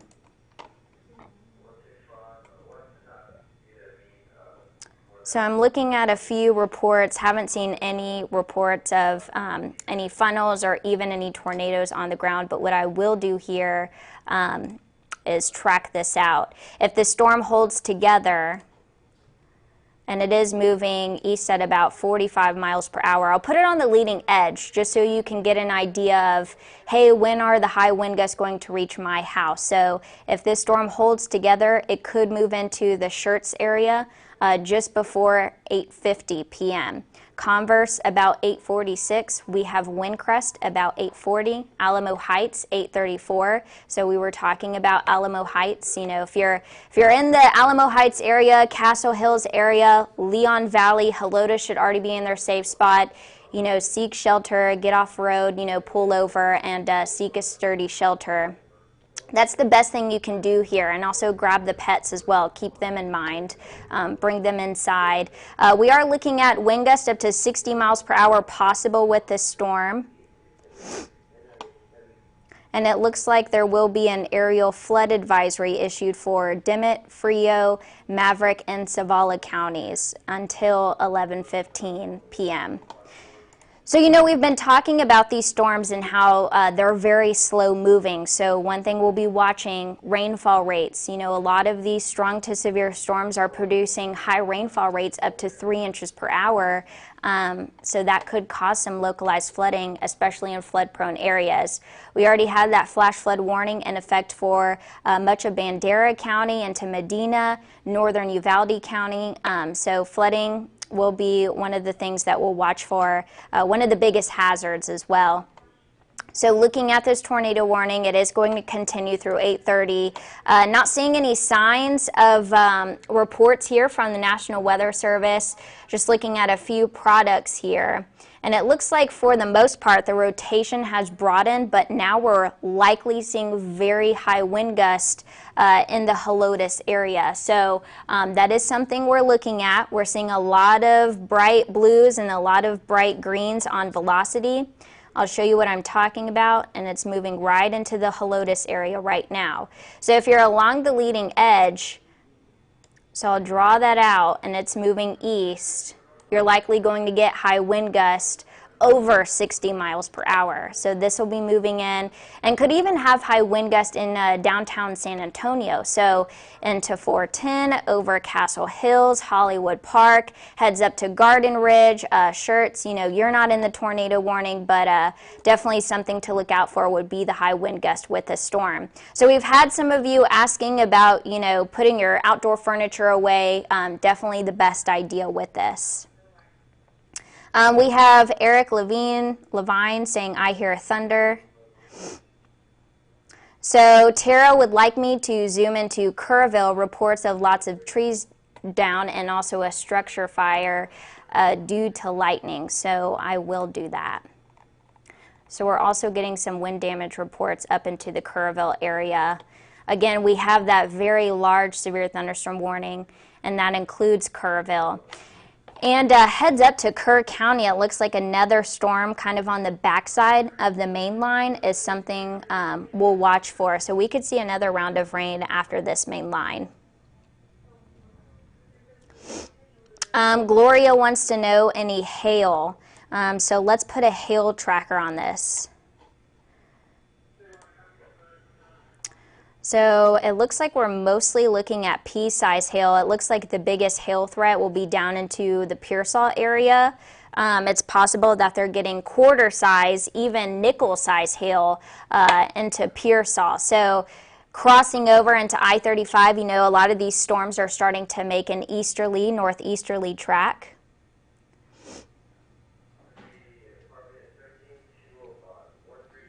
And again, we have meteorologist Andrew Wilson on TV right now. He's actually covering the tornado warning. So Cynthia Ray wants to know, is Pearsall and Hondo still under a tornado watch? So we're only under that severe thunderstorm watch until midnight. And yes, most counties still under that severe thunderstorm watch. We've been talking about the main line of showers and storms starting to get their act together, but we're also seeing additional showers beginning to develop, moving into western parts of Kerr County. And also Uvalde seeing some lingering showers. We still have that tornado warning in place. That includes includes a lot of Bexar County, the Helotes area. I talked to you about, many areas that are included. And just to give you an update here, they have expired that tornado warning in Frio County. So it looks like the biggest threat with this very large polygon, this yellow polygon being the severe thunderstorm warning, looks like 60-mile-per-hour wind gusts. So we have Sylvia asking about the Stone Oak area. So what I'll do is I'll zoom back in on where the storms are and get down into the metro area. So there's Helotes, there's Hollywood Park. Shirts, definitely watch this storm. Definitely seeing some high wind gusts beginning to move into the 410 loop and also over 1604. Very heavy rain. Don't want to be on the roadways right now, definitely. We have blinding rain beginning to impact western parts of Bexar County, starting to close into downtown San Antonio. One thing I want to point out too is downtown San Antonio is not included in that tornado warning. We have Jerry saying no hail in Pearsall yet. Let's see. Yes, the wind is very high. We have Irene saying no power, wanting to know about the Bernie area. So Bernie is not included in that tornado warning. They are on the northwest side, but still looking at a lot of heavy rain in the Bernie area right now. So let's go ahead and look at a few products and also see where the rotation is. So what I'm going to do is zoom in here, and it looks like it's on the northeast side of Helotes is where we're looking at the rotation within this storm. So you can kind of see it there. And what I'll do is circle it for you just so you can see. So that's kind of what we're looking at there. That's why we're tracking this tornado warning. And it looks like they have trimmed back a little bit on the warning. So it looks like it's for the most part out of Medina County, but still includes a good chunk of Bexar County right now. So they're going to continue the tornado warning through 8:30 p.m. A severe thunderstorm capable of producing a tornado was located near Helotes, or 9 miles northwest of San Antonio, still moving northeast at about 45 miles per hour.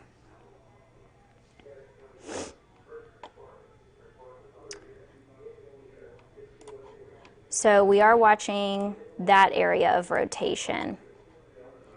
What we'll do here is zoom back out and we'll put another tracker on this just to show you where it's moving toward. And what I'll do is I will get the entire swath of showing you, the very high wind gust here. So that's what we're looking at. It is moving east at about 45 miles per hour, give or take a couple of minutes on these times. We have 8:24 p.m. in Scenic Oaks, Castle Hills about 8:30, Alamo Heights 8:34, 8:40 in Timberwood Park. We have Converse about 8:45, Shirts about 8:49, Cibolo about 8:53, and then other communities about 9 p.m. So we're seeing very high wind gusts over the Lake Hills area moving into Helotes. Typically when we get, the brighter blues and also the brighter greens, that's showing, the very gusty winds there.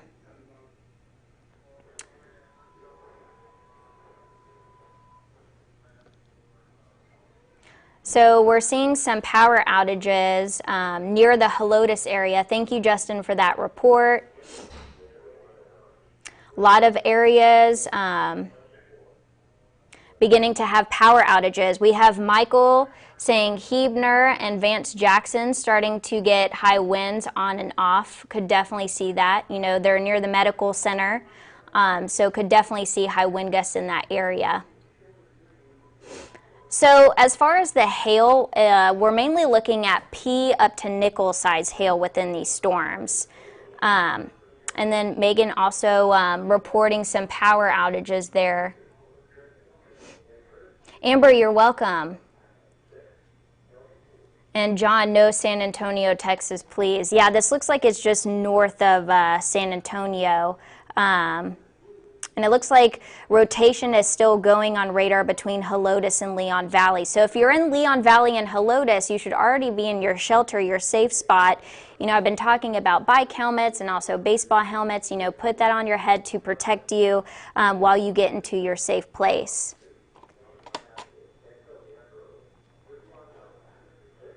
And we can potentially see 60 to 70 mile per hour wind gusts ahead of these storms. So like I said, along that leading edge, we are definitely going to get some high wind gusts. So drawing out that leading edge, once it moves east, you're going to get the powerful winds. So, you know, keep the pets in mind. Take them to the safe spot with you. We're still under that tornado warning through 8:30 p.m. We still have this storm moving east-northeast at about 45 miles per hour. So for those in Timberwood Park, definitely begin to watch this storm.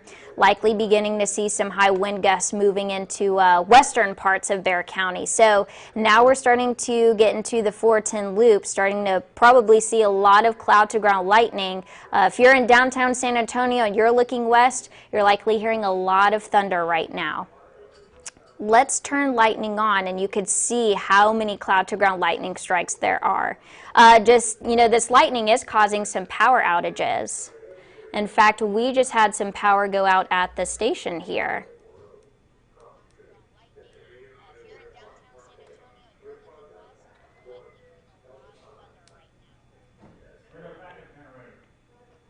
All right, just making sure everything's good with our Facebook Live and our audio here.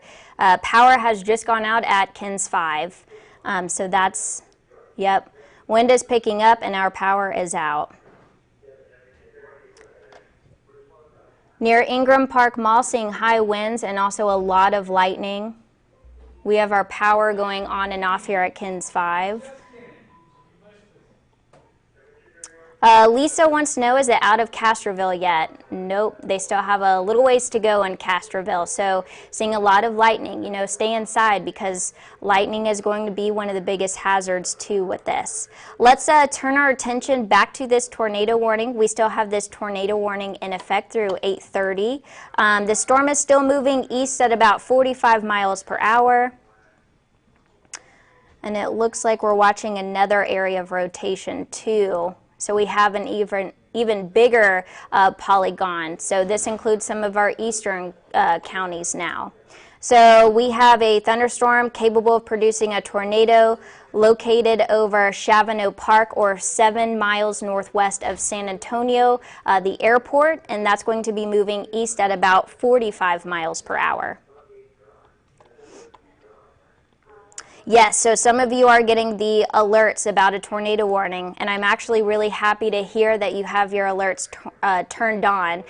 So let's go ahead and look at velocity here, see where the rotation that they're mentioning is. And they were saying that the rotation of this storm was located over Chavano Park, or 7 miles northwest of San Antonio. So that's kind of where we're looking at the rotation. But a lot of you have been reporting power outages. It's likely the high winds or even the lightning with this. You know, the high wind gusts can knock some tree branches down, and it can also impact power lines. So that's what we're looking here. Let's go ahead and look outside to get an outside view of what we're looking at. So heavy rain now falling over the medical center. We've had some high wind gusts. Some of you were mentioning Hebner and Vance Jackson. We've seen a lot of high wind gusts there. In the background, ominous skies, some cloud to ground lightning strikes near Calaveras Lake. We have a very unstable atmosphere. It's humid and it's still pretty warm. You know, San Antonio is still at 85 degrees, so we still have an environment favorable to support these severe storms, hence why we are under that severe thunderstorm watch until about midnight tonight. And you know, going through time until about midnight, we'll be seeing some of those severe thunderstorm, or some counties trimmed out of that severe thunderstorm watch. So let's go ahead and zoom back in on these two warnings. I don't want to move the radar around too much. It looks like that previous tornado warning they had that included the Helotes area was allowed to expire. So if you're in Helotes, yes, you're in the clear as far as the tornado threat, but the wind threat, the lightning and the blinding rain, not so much. So still looking at a lot of heavy rain over your area.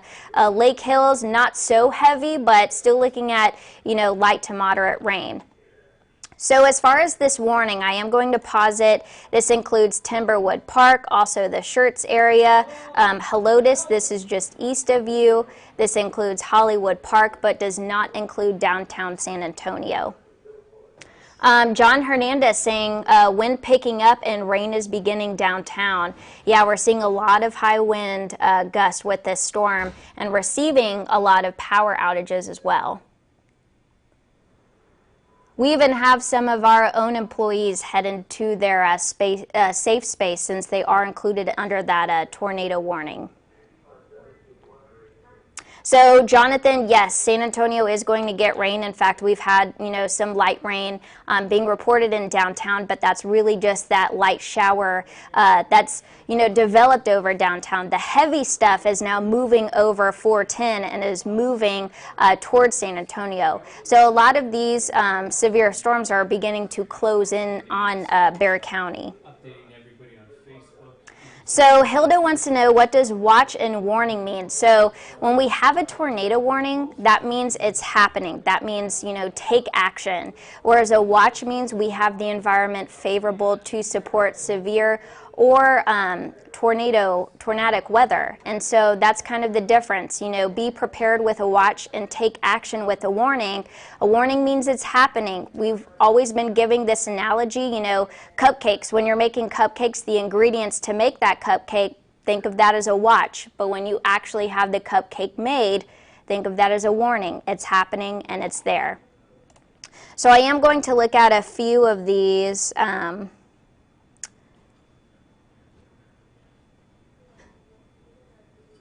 So we're also looking at a high wind threat as well. I'm looking at, National Weather Service chat just to see if they have, any reports of funnels or tornadoes, and we have not had any official report of a tornado on the ground.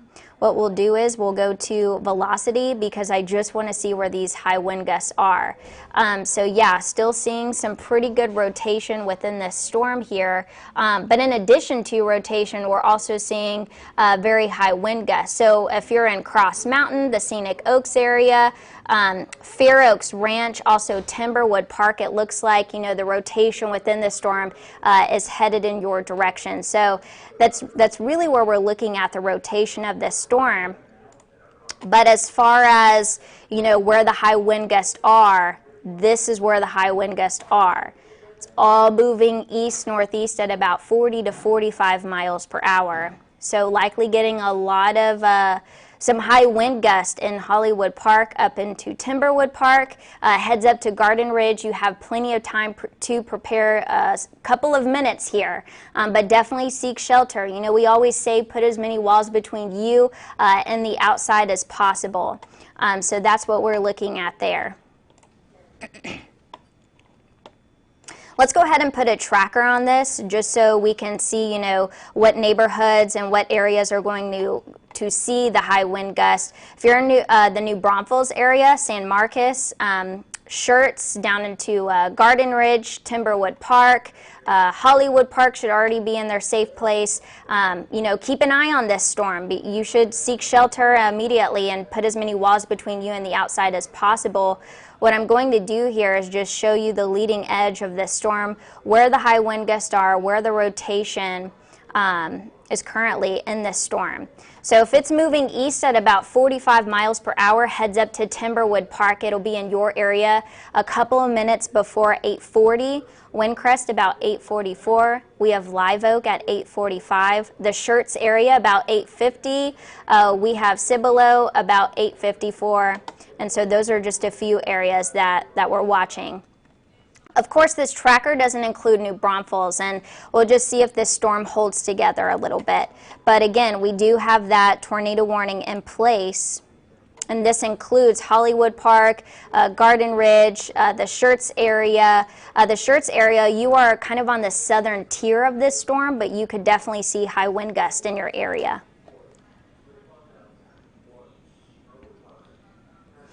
I'm looking at a few comments. Brianna, yeah, you live in shirts. The best thing to do is just stay inside once this storm passes. We're looking at a lot of our live cams here behind the scenes, and we are seeing just a lot of cloud to ground lightning on our cameras and a lot of high wind as well. So definitely don't want to be on the roadways.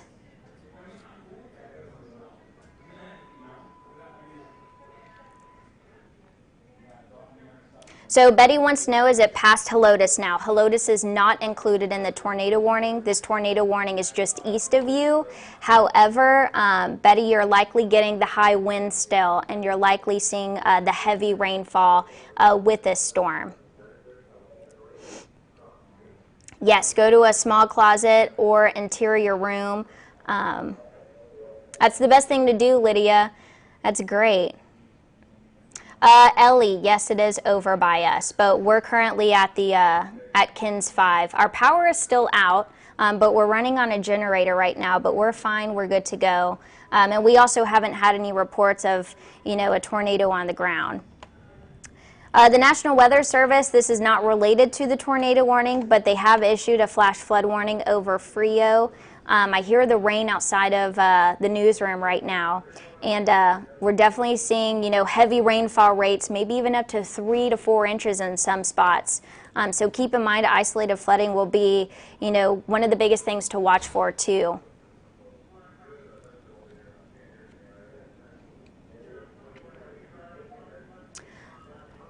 So we're still looking at high wind gusts. A lot of you want to know where the rotation is within this storm. We've been talking about how the rotation with this storm was located over Chavano Park, or also 7 miles northwest of San Antonio. So it's really going to be on the northwest side here of San Antonio. But the main concern with this storm will be the high winds. I mean, just looking at a lot of light blues, a lot of light greens beginning to move into Hollywood Park, likely producing a lot of rain in the Helotes area down into Leon Valley. Alamo Heights beginning to get the high wind gusts. So that's what we're looking at as far as velocity there. So this is where the tornado warning polygon is, so right around the Timberwood Park area. That's kind of where we're looking at some of the rotation within this storm.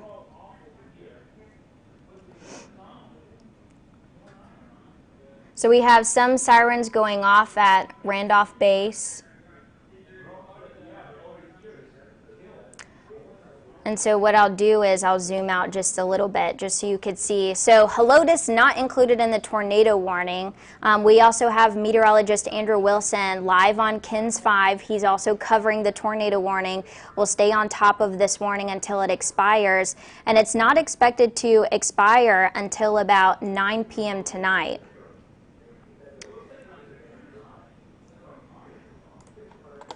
So overall, I would say the rotation has, so let's look at velocity here. So, some of the rotation has weakened just a little bit, but we're still looking at very high wind gusts. So still take the necessary precautions, still stay inside, still seek shelter, still get to that safe place and put as many walls between you and the outside as possible. Some of you were asking about an apartment building. Same thing goes, find that interior closet, just get away from windows, even find, maybe that interior closet or a bathroom would be the best place to go to.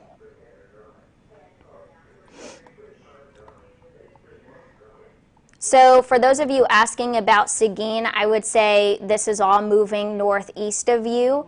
But if you're in New Braunfels, you definitely want to watch this storm because, the high winds along the leading edge, that could definitely bring some high wind gusts into the New Braunfels area. And you're not included in the tornado warning, but you're just outside of it. And since these storms are moving northeast, it's best to stay weather aware, seek shelter like we've been saying, and of course stay inside, especially if you're in the New Braunfels area, since the whole line is headed in your direction. So we have the rain subsiding just a little bit in Lake Hills. What I want to do is zoom out just so you can see where all the warnings are. So it looks like they have extended that severe thunderstorm warning now into Cotulla, Tilden, all the way down into Webb County. This is just a really big polygon, and the biggest threat will be 65 to 70 mile per hour wind gust, and it's going to be along the leading edge of these thunderstorms. Still stay in your safe place, even though the rotation has weakened just a little bit on the tornado warning storm north of San Antonio. Right now we haven't had any reports of, a tornado on the ground, but we're still looking at very strong winds. Hence why they're going to continue this warning. So strong winds approaching Highway 281 is what we're looking at here. So Ashley wants to know about Castle Hills. And Irene says our power won't be back until 11:30 on Babcock and also De Zavala. Wow. Yeah, so red is showing the heavier rain, and some of the light greens you see here are also the humidity over the hill country into Del Rio, right over Rock Springs, but still looking at some moderate to heavy rain over Uvalde and Eagle Pass. So Carrie, yes, Helotes is clear from the tornado warning, but not the severe thunderstorm warning.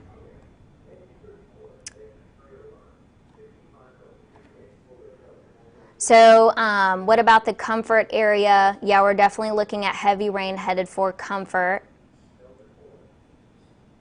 And so yeah, I would say the best thing to do, stay inside. High winds will be the biggest threat with this. What I do want to look at though would be the hill tracker, just to see where some of these hill cores are.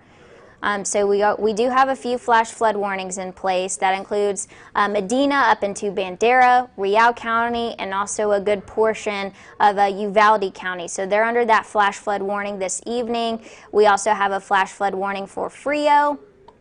And speaking of Frio County, near Pearsall is where we're looking at some nickel and quarter size hail. So that's one of the biggest things too with this line of storms. We could see quarter size hail and also a wind gust up to 70 miles per hour. I'll go ahead and turn on sweeping radar. We're hearing a lot of thunder outside right now. Again, we have that very large severe thunderstorm warning, and that includes Bexar County and Comal County through 9 p.m. So we have several counties included in the severe thunderstorm warning.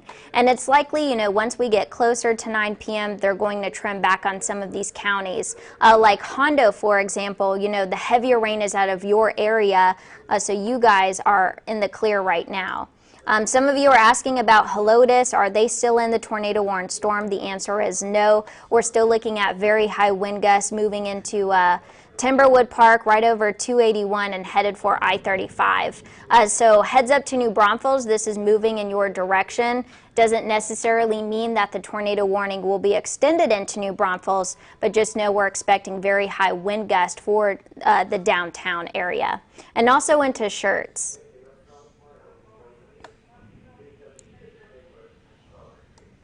So a lot of this is north of San Antonio, so that's where we currently have that warning in place. Always interested to see what our live cams look like. We had some ominous skies over San Antonio, still seeing a lot of cloud-to-ground lightning right over Calaveras Lake. Just a lot of lightning out there. And that's likely, along with the high wind gusts, that's likely the reason why a lot of you are without power this evening. So we have a lot of counties still under that severe thunderstorm watch until midnight tonight, so it's best to have the KINS 5 app handy. It's also best if you are east of San Antonio, even though you're not included in that watch, still charge your mobile devices. We still have this powerful line of showers and storms moving in your direction. So even though eastern counties aren't included in the watch, it doesn't mean that you're not going to see any severe storms. We have over Pleasanton and Atascosa County, we have that severe thunderstorm warning down into Tilden, Cotulla, seeing that heavy rain. Along the leading edge, though, we're just getting a lot of high wind gusts, and something we'll definitely watch for are the brief spin-up isolated tornadoes.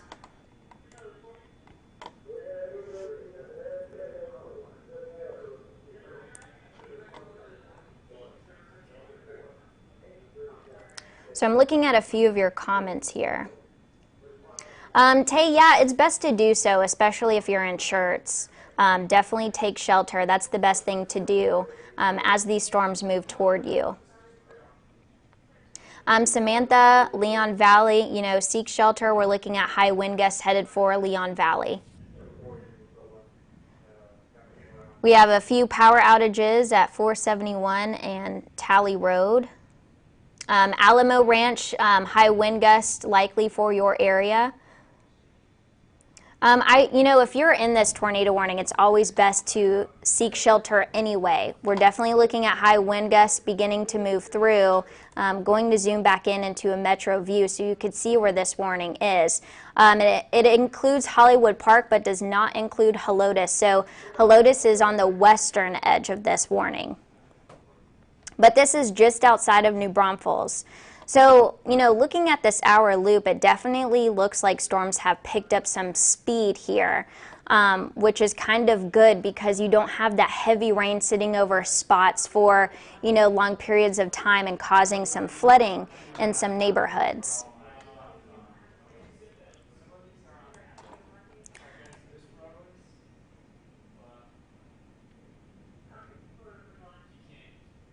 So they are going to continue the severe thunderstorm warning.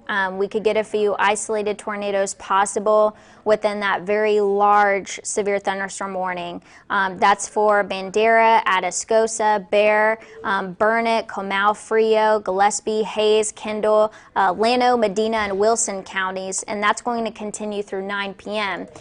So the National Weather Service, with this very large severe storm warning that I showed you, they have included that tornado possible tag. And I see that meteorologist Andrew Wilson's bringing up a power outage map. So I'm seeing a lot of communities without power right now. Interested to turn on storm reports to see if we've had any local storm reports. Of course, we have had some reports last night, some wind gust reports over our western counties.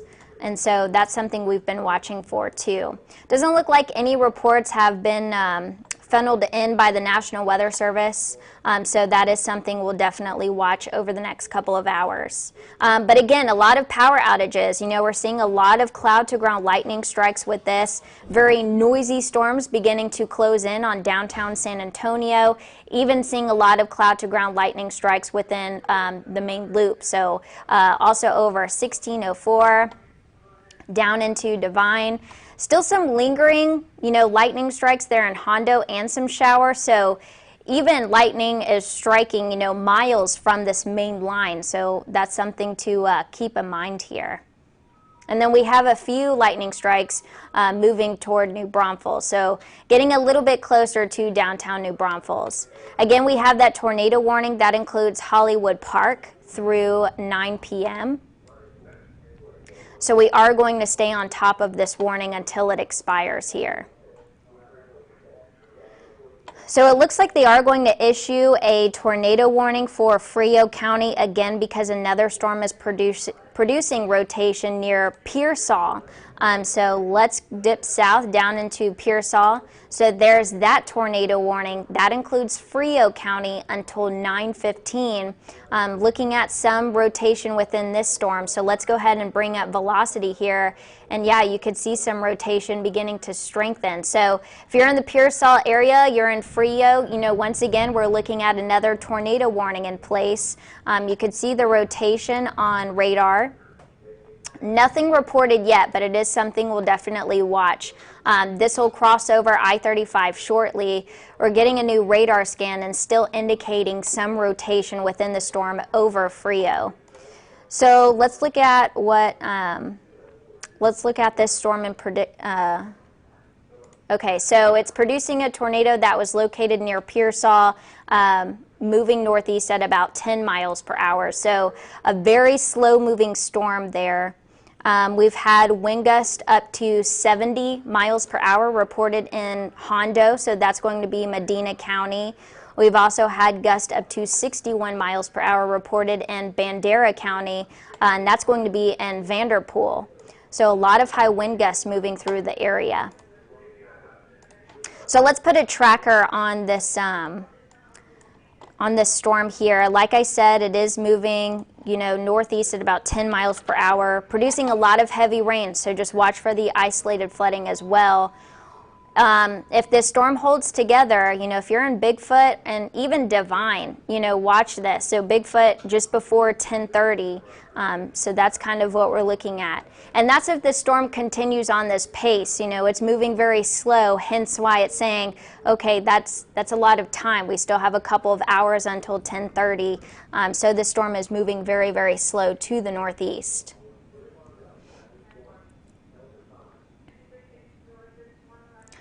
Joshua, we still have that warning in place for Bexar County. I will show you that warning here.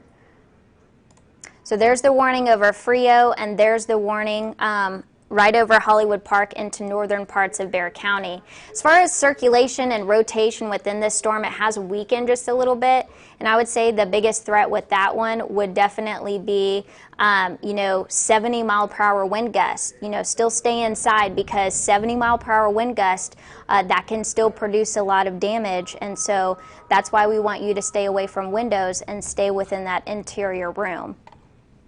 So that warning will continue through 9 p.m. So let's go down into this Pearsall storm, because we are seeing rotation a little bit better with this storm. So let's put on velocity once again. They have issued this newly issued tornado warning that's right over the Pearsall area. You can see where the reds, winds going away from the radar, and greens, winds going toward the radar. When we get that tight couplet, that's showing some rotation within this main line. Again, we have the environment favorable to support some brief spin-up tornadoes. So these aren't going to be very strong long track tornadoes, but they will be brief. So that's why these warnings are popping up pretty quickly over the area. So the circulation that we're watching is right over the Pearsall area, moving right over I-35. And we have meteorologist Andrew Wilson back here, and he'll be talking about a few updates that he's seen behind the scenes. But again, the biggest, part of this storm, the main rotation right over Pearsall. So let's go back, look at all these counties that are in the clear now. So if you're in Bandera County, the heavy rain is moving east of you. We still have that tornado warning in place for northern parts of Bexar County. That's going to continue through about 9 p.m. But Andrew, we've been looking at this on velocity, and it looks like mainly high wind gusts at this point. Yeah, and the National Weather Service has been talking about that a lot too, Megan. And Megan's going to get a swig of water real quick. I'm sure you've been talking a lot here behind the scenes. Yes, I need some water, yes. There's been a lot to cover here. Obviously, we've had multiple tornado warnings. The one down towards Pearsall, but the one that's in northern Bandera County, the National Weather Service, we've been in close conversation with them. And I'm going to bring up the 3-box here real quick, guys, because I want you to see this too. Nobody needs to be on the roadways. We've got a lot of people out on the road right now, and we were showing that on TV too. No one needs to be on the road. We've got severe thunderstorm warnings out there. We've got tornado warnings. And Megan, if you want to come back in. Yeah. She was just stepping off camera trying to get some water. Get a little bit of water here and there. But this tornado warning in northern Bexar County and Comal County, now looking more like straight line winds. So not seeing as much rotation anymore. Yeah, so we're not seeing much rotation, but as far as the Pearsall storm, still seeing some rotation with that one. Yeah, now that storm, remember that tornado warning came out a little bit later, everybody. We were watching that one in northern Bexar County. They just recently issued it. Now, Weather Chief Bill Taylor, he just came into the house. He said that, or into the studio here. He said that there's a lot of really heavy rain out there. He had just come in himself. He had to drive through some of it. Okay. And he's now on TV covering this warning down towards Frio County. So remember, we're on TV too. Our power is out though. Yeah, I'm looking out to the newsroom. Power in the newsroom is out. So we have, thankfully, a generator here at KENS 5 that keeps certain parts of the building on. And right now we're on here. making sure we're still live. Yep, everything's still working here with our computer. I made sure everything was good to go, so our audio is still good. You know, April, you were asking about Floresville and if they're included in that tornado warning. Floresville, this does, you know, you're not under that tornado warning. This is actually west of you.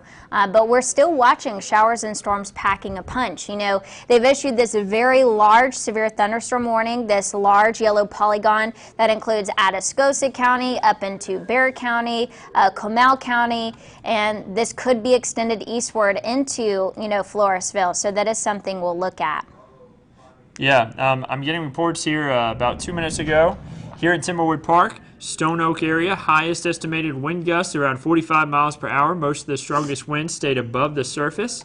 Evans Road and Bulverde Road, about 2 to 3 miles east, had 51 mile per hour gusts. So really strong winds there. And it looks like we have a report of tree limbs down near Evans Road and Bulverde Road. That's in Bexar County, and that is near the Hollywood Park area. So we're also getting some thunderstorm wind damage reports as well. Yeah, and that's where we just got that report of the winds above 50 miles per hour, possibly gusts. So really strong winds associated with this storm. Again, this is why we have that severe thunderstorm warning in place. You see those bright blues, man. The bright blues. And we've even had a few reports of gusts. Let's see. So in Vanderpool, so this was back when the storms were moving into Bandera County, thunderstorm reports, wind gust of 61 miles per hour. And then in Medina County, you know, wind gust of 70 miles per hour. Yeah, and you know that rotation down towards Pearsall, that's kind of interesting. It's it looks like it's almost upper level rotation that's really getting pulled down to the surface because two boundaries are interacting. You notice that there? Right. There's two boundaries just kind of interacting just a bit. Yeah, so we have some pretty significant rotation down towards Pearsall. The good thing is it's not very tight rotation. So this is going to be just east of I-35. If there is a tornado in Frio County, this is the reason why it was tornado warned. It would be east of Pearsall, and it would be between Berry Ranch Road, right, which is FM 2779, and East FM 140. So we're talking about moving east of Pearsall. If you're in Pearsall, please stay in your safe spot, though. It's not time to get out. And it'll be moving off towards the northeast about 45 miles per hour. So we have some of you commenting, you know, sirens heard in Universal City. What should we expect in Jourdanton? So Brenda, as far as Jourdanton, I think wind gusts will be the biggest concern in your area. Yeah, and you know, we've had actually a lot of power outages from these wind gusts. We were showing the CPS outage map on TV, and anywhere from about 1,000 to 5,000 people in the northern part of the city without power right now. That includes up Hebner Road, up Fredericksburg. We're talking Vance Jackson. We're talking about De Zavala, Babcock, UTSA area, stretching on over towards even towards 281. I mean, that's the area where we currently have power outages. And let's see. We have Sherry Slater saying lights out in Castroville, so that also adds to the power outages. Yeah. So lots of power outages really across much of the region. And by the way, what we're talking about, you know, that there's Medina County coming in, but we probably have power outages stretching through Frio County all the way down towards Cotulla. We likely have power outages in Blanco County, stretching even further on up towards Kendall County too. We've had a lot of strong winds move through. We've had a ton of lightning with these storms, which has caused a lot of these issues with power outages and also really messy roadways. I want to bring back up that 3-box that we have here, Megan, because I want to show the roadways. You see people, there's the flashers. People driving with their flashers on. I've seen some emergency lights too. Some emergency lights, you know, pulled over. So yeah, definitely be careful on roadways. And we were talking about this tornado warned storm right over Pearsall, only moving northeast at about 10 miles per hour. So when you have heavy rainfall rates right over one area, it's going to produce some flash flooding, unfortunately. And it looks like we took another power hit here. I just had to turn around to make sure we were still on TV. We had lost our screen here that we watch in front of us. But I think so I think our audio may be falling a little bit here. Received a text message, so seems fine on my phone. It may be a little bit scratchy, but bear with us, guys. We're taking a few power hits at the station. We're running on a generator right now, so it could be a little scratchy at times. Yeah, let me make sure also. I want to make sure I wasn't. I was just on TV a moment ago. I have multiple microphones on me. I want to make sure I wasn't messing up anything that we have on TV as well. Again, Weather Chief Bill Taylor is on TV right now covering the tornado warnings that we have in place. The tornado warning in northern Bexar County has expired. It has expired. They are going to continue the one in Frio County, so we're still going to watch that one. So a lot of you are asking, you know, how do we know if a tornado is currently happening? Right now, we're not seeing any indications of rotation, but still very high wind gusts. So you definitely don't want to be on the roads right now. We're still seeing people on the roads. You know, call your family, call your friends, make sure they get off the roads, because this is definitely not the best time to be driving around Bexar County and to Atascosa County. Heads up to New Braunfels. You guys will also see some high winds along the leading edge. Let's go back to velocity too. Now the winds are dying out, thank goodness, as they approach New Braunfels. Not saying you're not going to get strong winds. Our friends and family in the New Braunfels area, you're going to get some really heavy rain, frequent lightning, and possibly even some damaging winds there. But if we run back the timeline there just a bit, you'll notice that the winds were really strong as they came out of Medina County and into northern Bexar County. We had some really strong winds pass through that area. That's where you see those bright greens, the blues, right there. And even had a little bit of rotation, which is why those tornado warnings were put into place in the first place. Kind of on the northern side of that. Yeah. So New Braunfels, it's been fairly quiet so far for you today. That's about to change. Strong winds, heavy rain, and you're currently under severe thunderstorm warning for that possibility of damaging wind. Something that I really try to harp home, Megan, while I was on TV is that these aren't really big hail producers. Right. I've only seen up to quarter size at times, and that was honestly over the Pearsall area. So that's where we've seen, you know, most of the hail, at least radar indicated hail. Yeah. So not too much of an issue with hail. There have been some issues with hail down towards Cotulla, but that's about it. Not even in Cotulla, getting closer towards Cotulla, rather.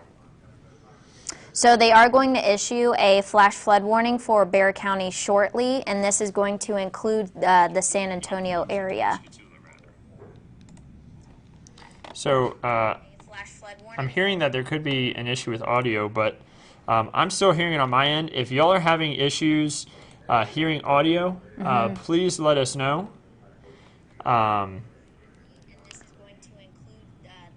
We want to make sure that everyone can continue to hear us. So that's why we're on, so that everybody can continue to stay informed about these storms, even after power goes out. Right now, I'm sure we have a lot of people watching us from your cell phones.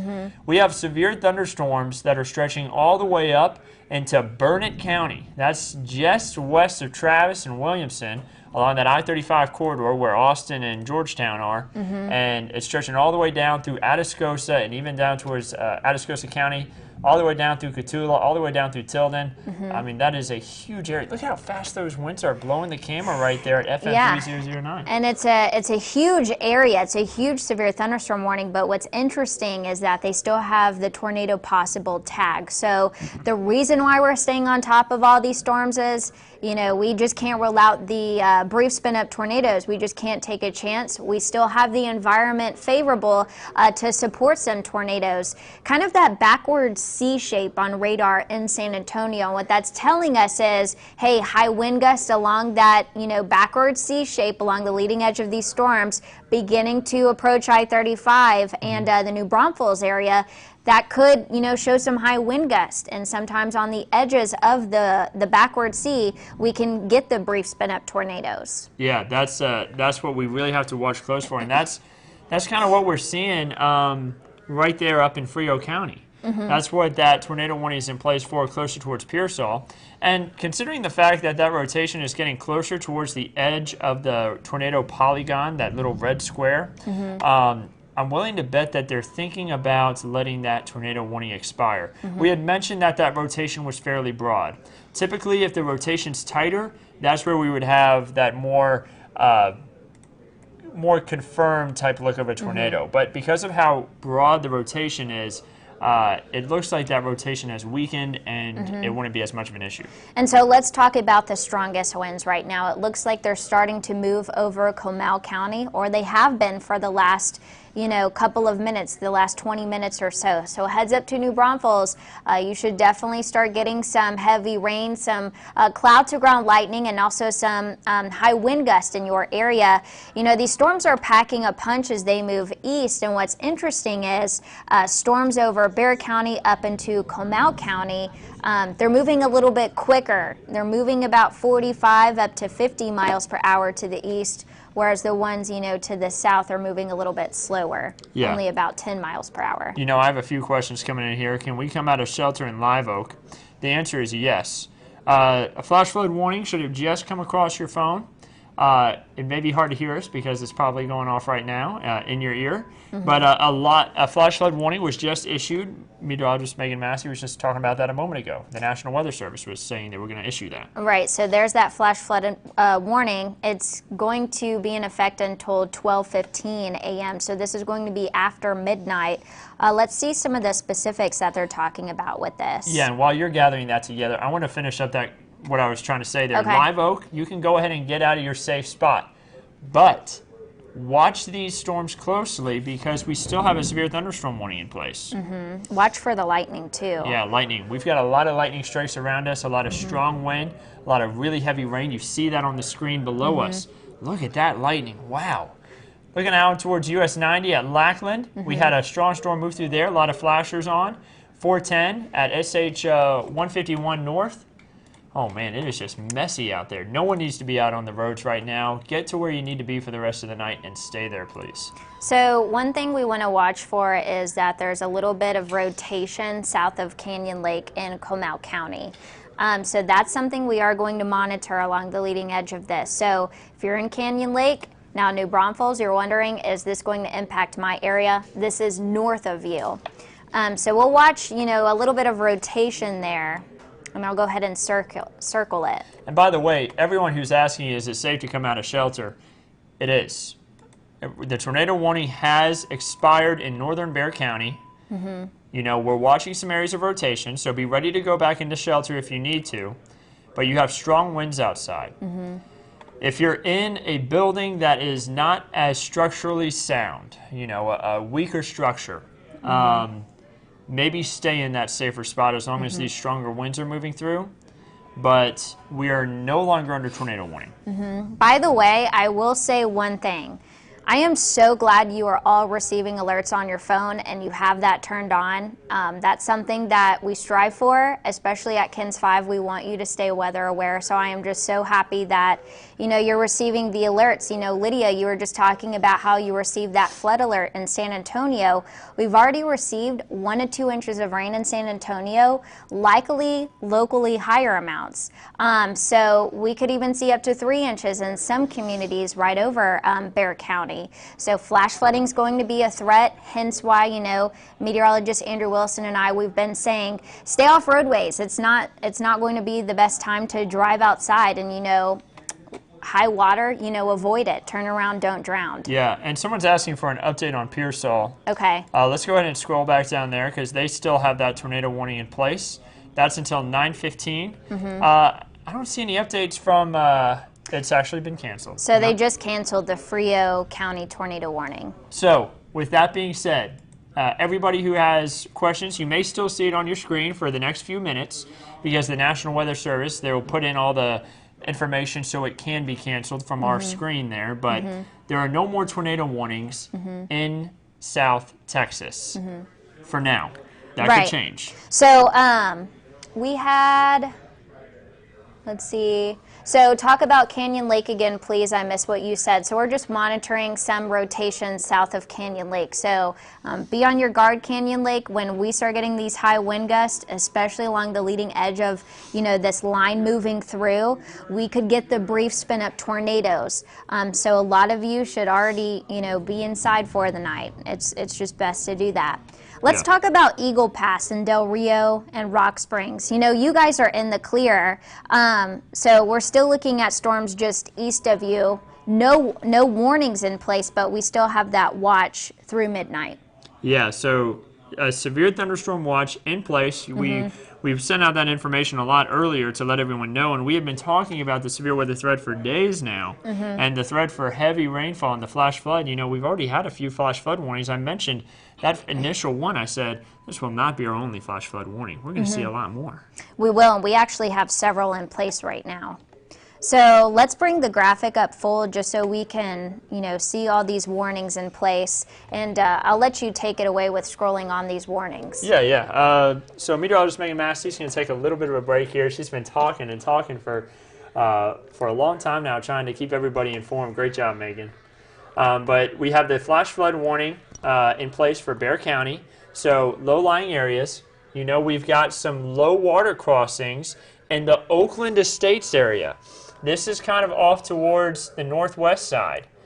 If you're familiar with the Oakland Estates area, kind of near Babcock Road and Hebner Road, those low water crossings are likely going to be closed. We're likely going to have water across the roadways. It is not smart to be out on the roads right now. Even if you're not crossing low water areas, we can see a lot of rain falling and leading to some flooding concerns for different areas. You see up towards Medina County, into portions of Uvalde County, Bandera, Real. You see that's until 10:45 p.m. That's because they knew that more rain was going to fall, and we have seen more rain. And then you see another flash flood warning right near this tornado warning, which, by the way, has been canceled. It is no longer in place. Our system just hasn't updated with that just yet. But Frio County no longer under a tornado warning. That area of rotation has weakened, but you still have strong winds, frequent lightning, and heavy rainfall. And that's why you have a flash flood warning that's in place. And let me see when that's in place till. That one is in place until 11:30. So that is a lot of rain, man. I mean, we're really getting hammered with the rainfall. And Meagan, the thing is, this isn't our only wave. We've got another wave of heavy rain with even the possibility for strong to severe storms tomorrow night. Exactly. So localized flooding and flash flooding will be the biggest concern. And, we've been talking about, the rainfall forecast over the next 7 days and how some communities could pick up, up to 6 inches of rain, 5 to 6 inches of rain over the next couple of days. We've had a few of you under a aerial flood advisory last night, and some of you even received 4 inches of rain. So I think at this point, over the next 7 days, I think, 6 inches at this point would be a little bit of a low number, maybe even up to 8 inches of rain in some spots. Yeah, I'm going to work with the newsroom here a little bit on something. We're moving reporters around, gathering information on trying to find out what's going on. And guys, while we're actually doing that, while I'm working to find out where to help the newsroom send people, let's see where some of these damage reports have been. So we have had reports of damage in parts of northwest San Antonio. So this is Helotes. So that's 1 inch tree limbs broken, shingles blown off roofs. Let's see here, up towards Hollywood Park. We had reports of shingles blown off roofs there as well. And then there's another report up in this direction. Tree limbs down near Evans Road and Bulverde Road. So that lets us kind of know where some of the damage has been. We also have something out here in with hail reports in northern Uvalde County, maybe a little bit over an inch. Oh yeah, that was when that was the initial severe thunderstorm warning, our first one of the night.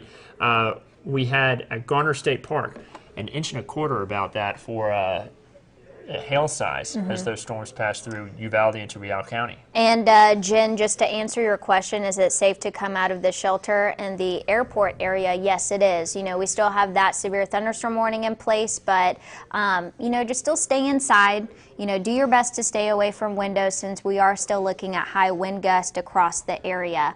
Let's go back and look at radar and loop it here just to show you. And one thing I want to point out is kind of the bowing here. So now we're talking about areas south of Pleasanton, but also near the Pleasanton area. Could see high wind gusts along that leading edge. Let's look at velocity. It looks like the highest winds right now are, of course, moving toward New Braunfels into Comal County. But we'll go south, get the closest radar here, and we're likely still looking at high wind moving toward Tilden, also toward the Pleasanton area. So heads up to Floresville, you know, you could also see some high wind gusts along the leading edge of this main line. So one thing I want to also show would be the severe thunderstorm watch in place. We have a few counties now out of the severe thunderstorm watch. Now, many areas have been included, though. So now we have our eastern counties. So we still have San Antonio under the severe thunderstorm watch until midnight. Heads up to Gonzales, Cuero, down into Victoria, along the coastal bend, even into Corpus Christi. So still looking at that severe thunderstorm watch. So we still have that watch in place, which means conditions are favorable to support some severe storms. And a warning means it's happening. Yeah, so that's what we have right now. Severe thunderstorm warnings from Cotulla, Tilden, all the way up even into Hayes County, Travis County. Really strong winds associated with these storms. Hail's not as much of a threat, but we could have some hail in some of these storms. And Carissa, yes, it is safe to come out of the closet in the medical center area. Yeah, we, by the way, our dog right now at home in his tornado safe spot, which is in the closet back in the apartment. He right now has all of his toys, his a little bit of soft music playing and trying to stay relaxed. I know a lot of people get storm anxiety. Our dog is one of them. So we like to put on John Mayer. That's one artist we like. John Mayer and Jack Johnson. He likes both of those artists. That kind of keeps him more relaxed. So if you're in Bexar County, it's safe to come out of your tornado safe spot.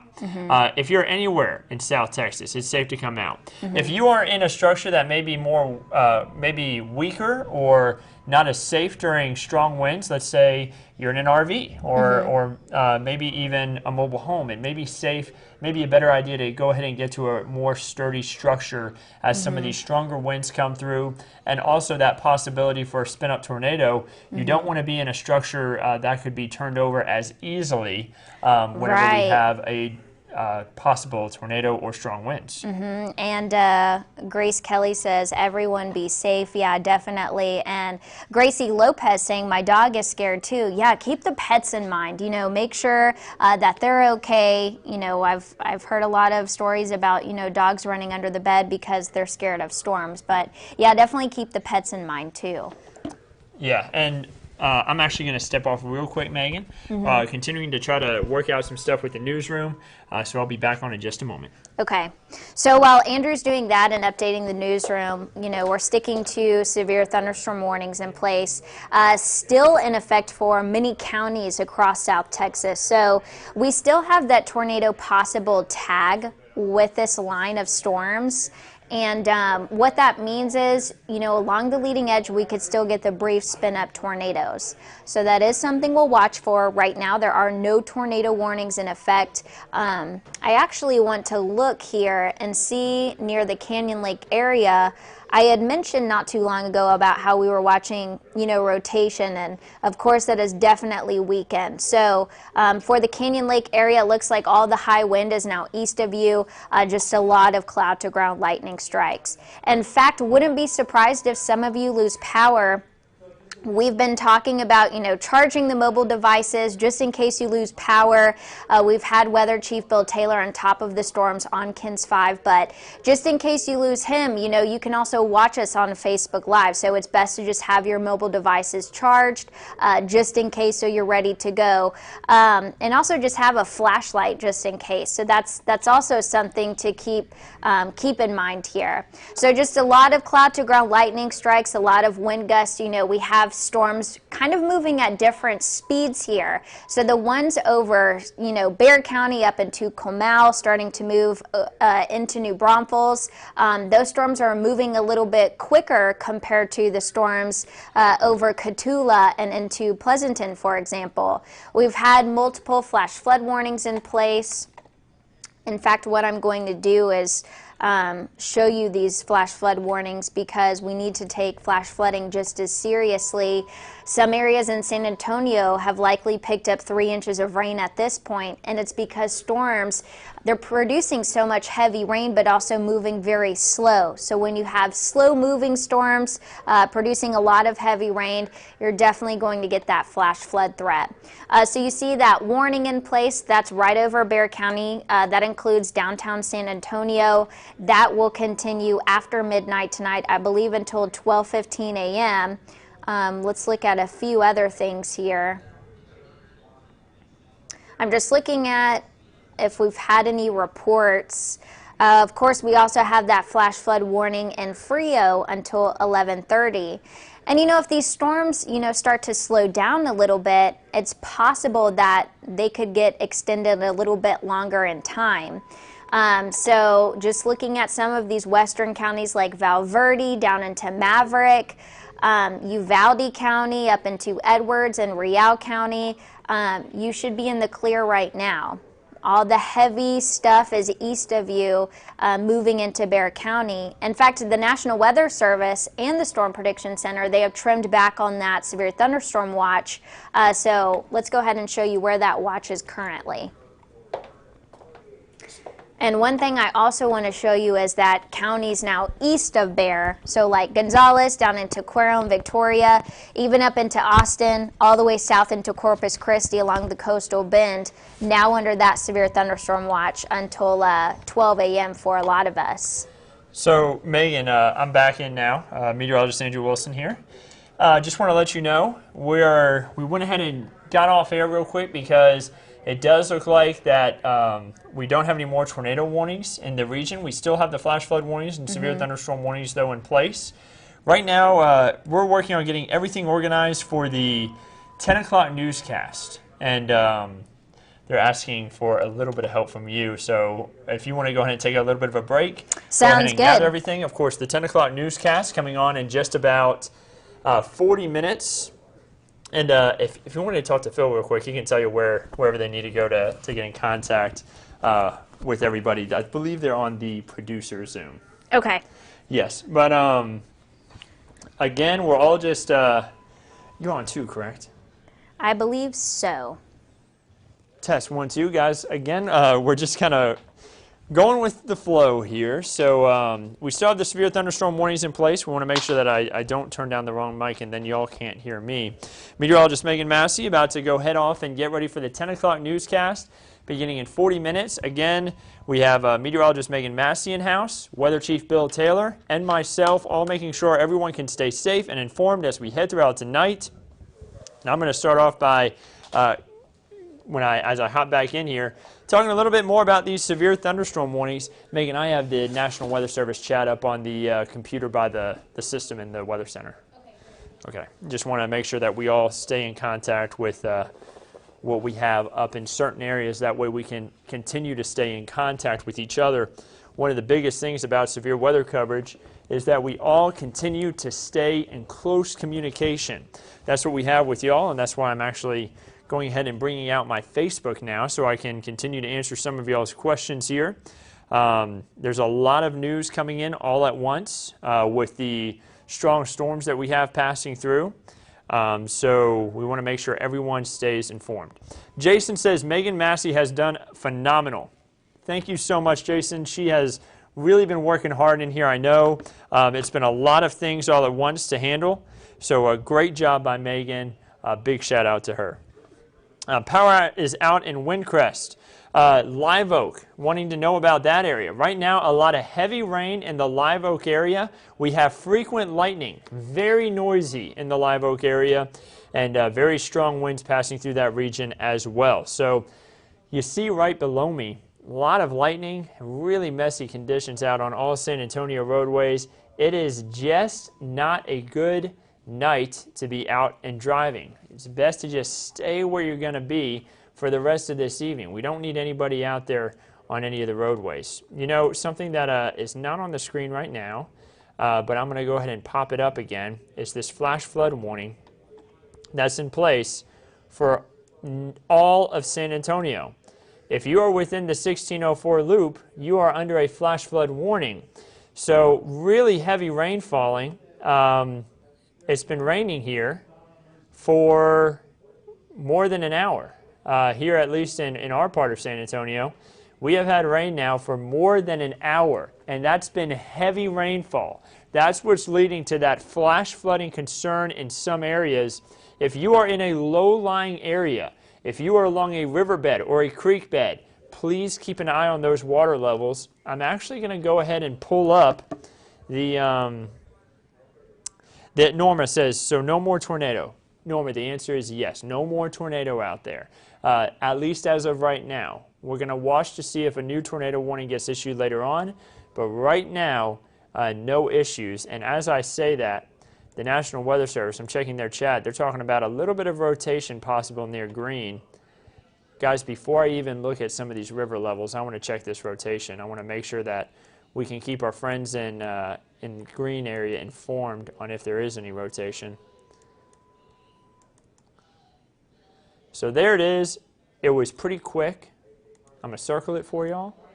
Looks like it was north of Green. May have had a brief spin up there, but it's now collapsed. So not looking like as much of an issue anymore. Doesn't mean the National Weather Service wouldn't put a warning on that. For those in that area, I would head to your safe place just for maybe the next 10 minutes. That area of rotation would be heading towards the Hunter area along I-35. But again, no tornado warning in place for that area. I'm keeping a close eye on things right here. If that changes, I will let you know. But I do want to go ahead and get an idea on how much rainfall we have had, and I want to get an idea of what the river stages are. Because, guys, if we have any flood event on any of the rivers, I want to let people know as fast as possible. You know, it was 2015 when we had the big flood right there moved through Wimberley. I'm not saying that this is one of those events, but I am saying that a lot of heavy rainfall could lead to a little bit of flooding on some of the rivers, and I want to make sure everyone stays safe. Remember, flooding kills more people every year than tornadoes, than wind damage, than hurricanes. It's flooding that is the most dangerous. So we want to make sure everyone stays informed about the river levels themselves. So while I'm bringing that up, I'm going to see if anybody has any questions. Is it safe to stay in shelters for a while? It is, but I mean, it's also safe to get out now. I mean, it's we're not seeing as much in the way of tornado warnings, widespread tornado warnings like what we were earlier. I want to give everyone a wide look at things while I'm searching this other stuff up. Sorry, guys. I know that there's a lot of motion on the radar right now. I'm kind of moving everything around quickly, but I want to make sure that's up while I'm checking out some things here behind the scenes. So the Guadalupe River seems to be behaving itself for now. Not looking like any major issues. The river will rise, but it will stay under the flood stage. The Blanco River behaving itself. Not seeing any issues with any forecast flood issues. Salado Creek is behaving itself for the most part. Medina River is behaving itself. Again, the Guadalupe River is expected to rise at Comfort by 2 feet, but that is going to be well below the action stage and well below the flood stage. Thankfully, we didn't have too much water in the riverways to begin with, which is good news because, you know, if we already had a lot in there, it could be an issue. But right now, that's not a problem. I'm checking the Frio River. 1 second, everybody. Frio River seems fine. Not seeing any big issues in the Frio. And let me check Hondo Creek.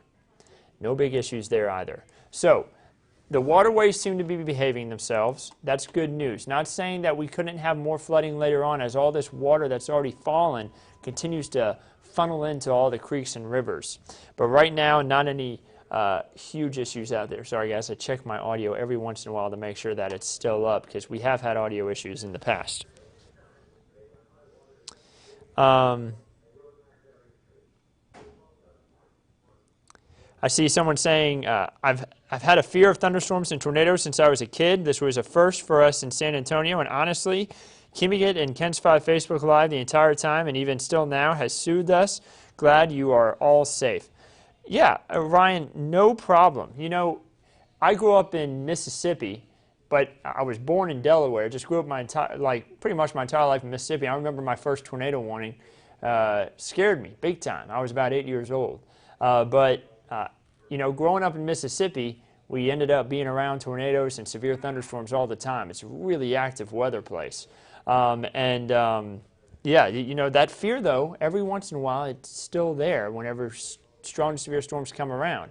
And it's natural. It's natural for you to be a little scared when a strong to severe storm comes through because they are dangerous. That's why we cut in. That's why whenever there's severe thunderstorm warnings in South Texas, we're on Facebook. We're on the Ken's 5 app. We're on it until all the severe thunderstorm warnings are gone because it's natural to be afraid of these things and it's important to stay informed. And that's why we're on here keeping everybody updated.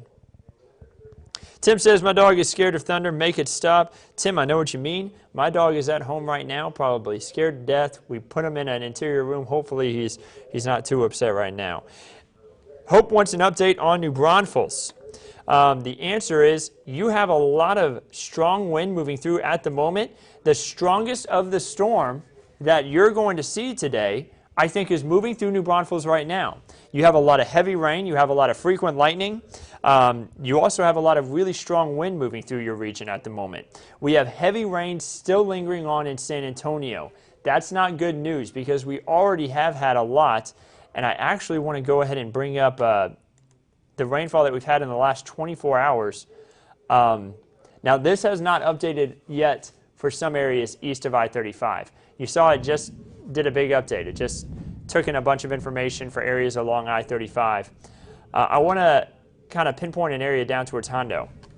Remember how we said that we could get 5 inches of rainfall from Saturday all the way through Tuesday, and that a majority of it was going to be falling as we headed from really about Sunday night all the way through Tuesday? Well, here it is. 5 inches of rain in Medina County, right there north of Hondo. We've had similar reports closer towards Pearsall, down towards Frio County. And then, you know, guys, we have Jamie Bauman right here at the station. And I'm giving him a shout out. He's one of our really hardworking engineers. We have power out at the station. But our engineers, especially during the coronavirus issues, have done a phenomenal job about keeping us on air and making sure things like this work, like what we're doing right now. So I just wanted to give a brief shout out to them. But here's that heavy rainfall that we're talking about. We've had more than 3 inches in Kendall County, 4 inches in parts of Kerr County, getting closer towards San Antonio and Bexar County, nearly 3 inches of rainfall. And the thing is, we have more rain coming tomorrow night. So we've already had a lot of rainfall. More rain is coming tomorrow night. That lets you know why we were talking about flooding being such a concern. There's a lot of moisture in the air.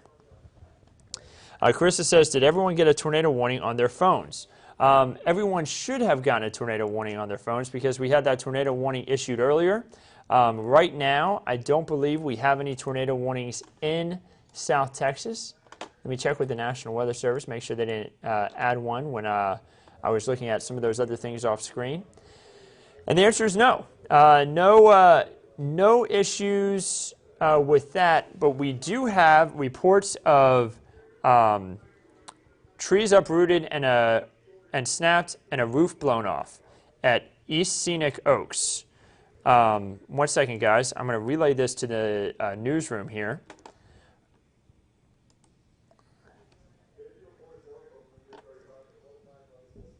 Give me 1 second, guys.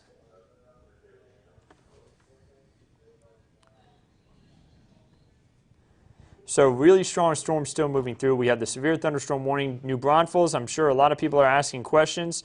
The strongest of the winds are now arriving in New Braunfels. That's why that severe thunderstorm warning is in place.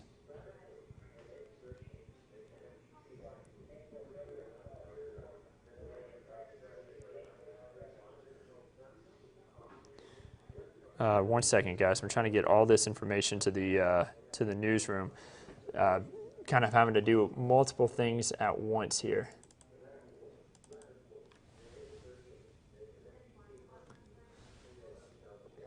So if you're just now joining us late, severe thunderstorm warning still in place for Bexar County. That's until 10 p.m. We also have Guadalupe County included in this now. So Seguin, the storms are right on your doorstep. These storms are moving east at a pretty brisk pace and are expected to continue to be a bit of an issue here over these next few hours. So give me just a second. I want to make sure I send one more thing.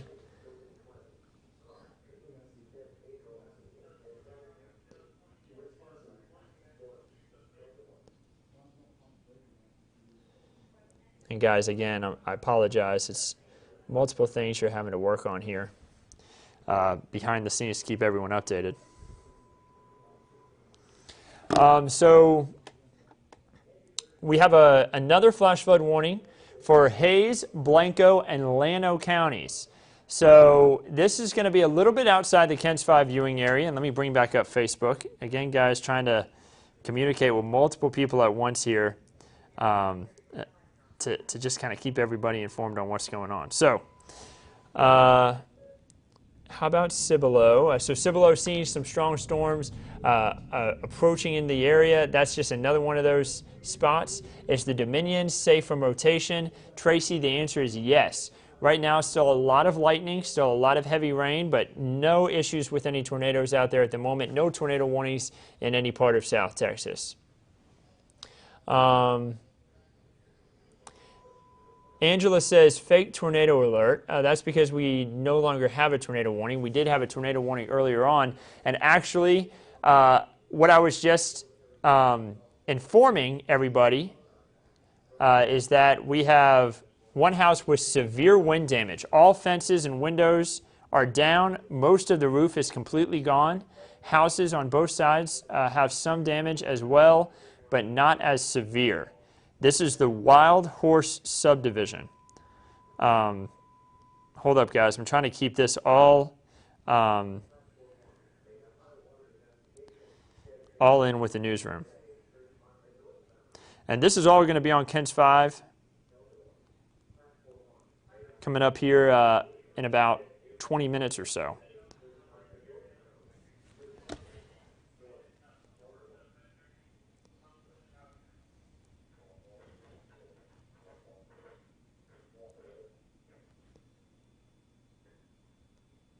Wow, one roof of a home is completely gone in the Wild Horse subdivision.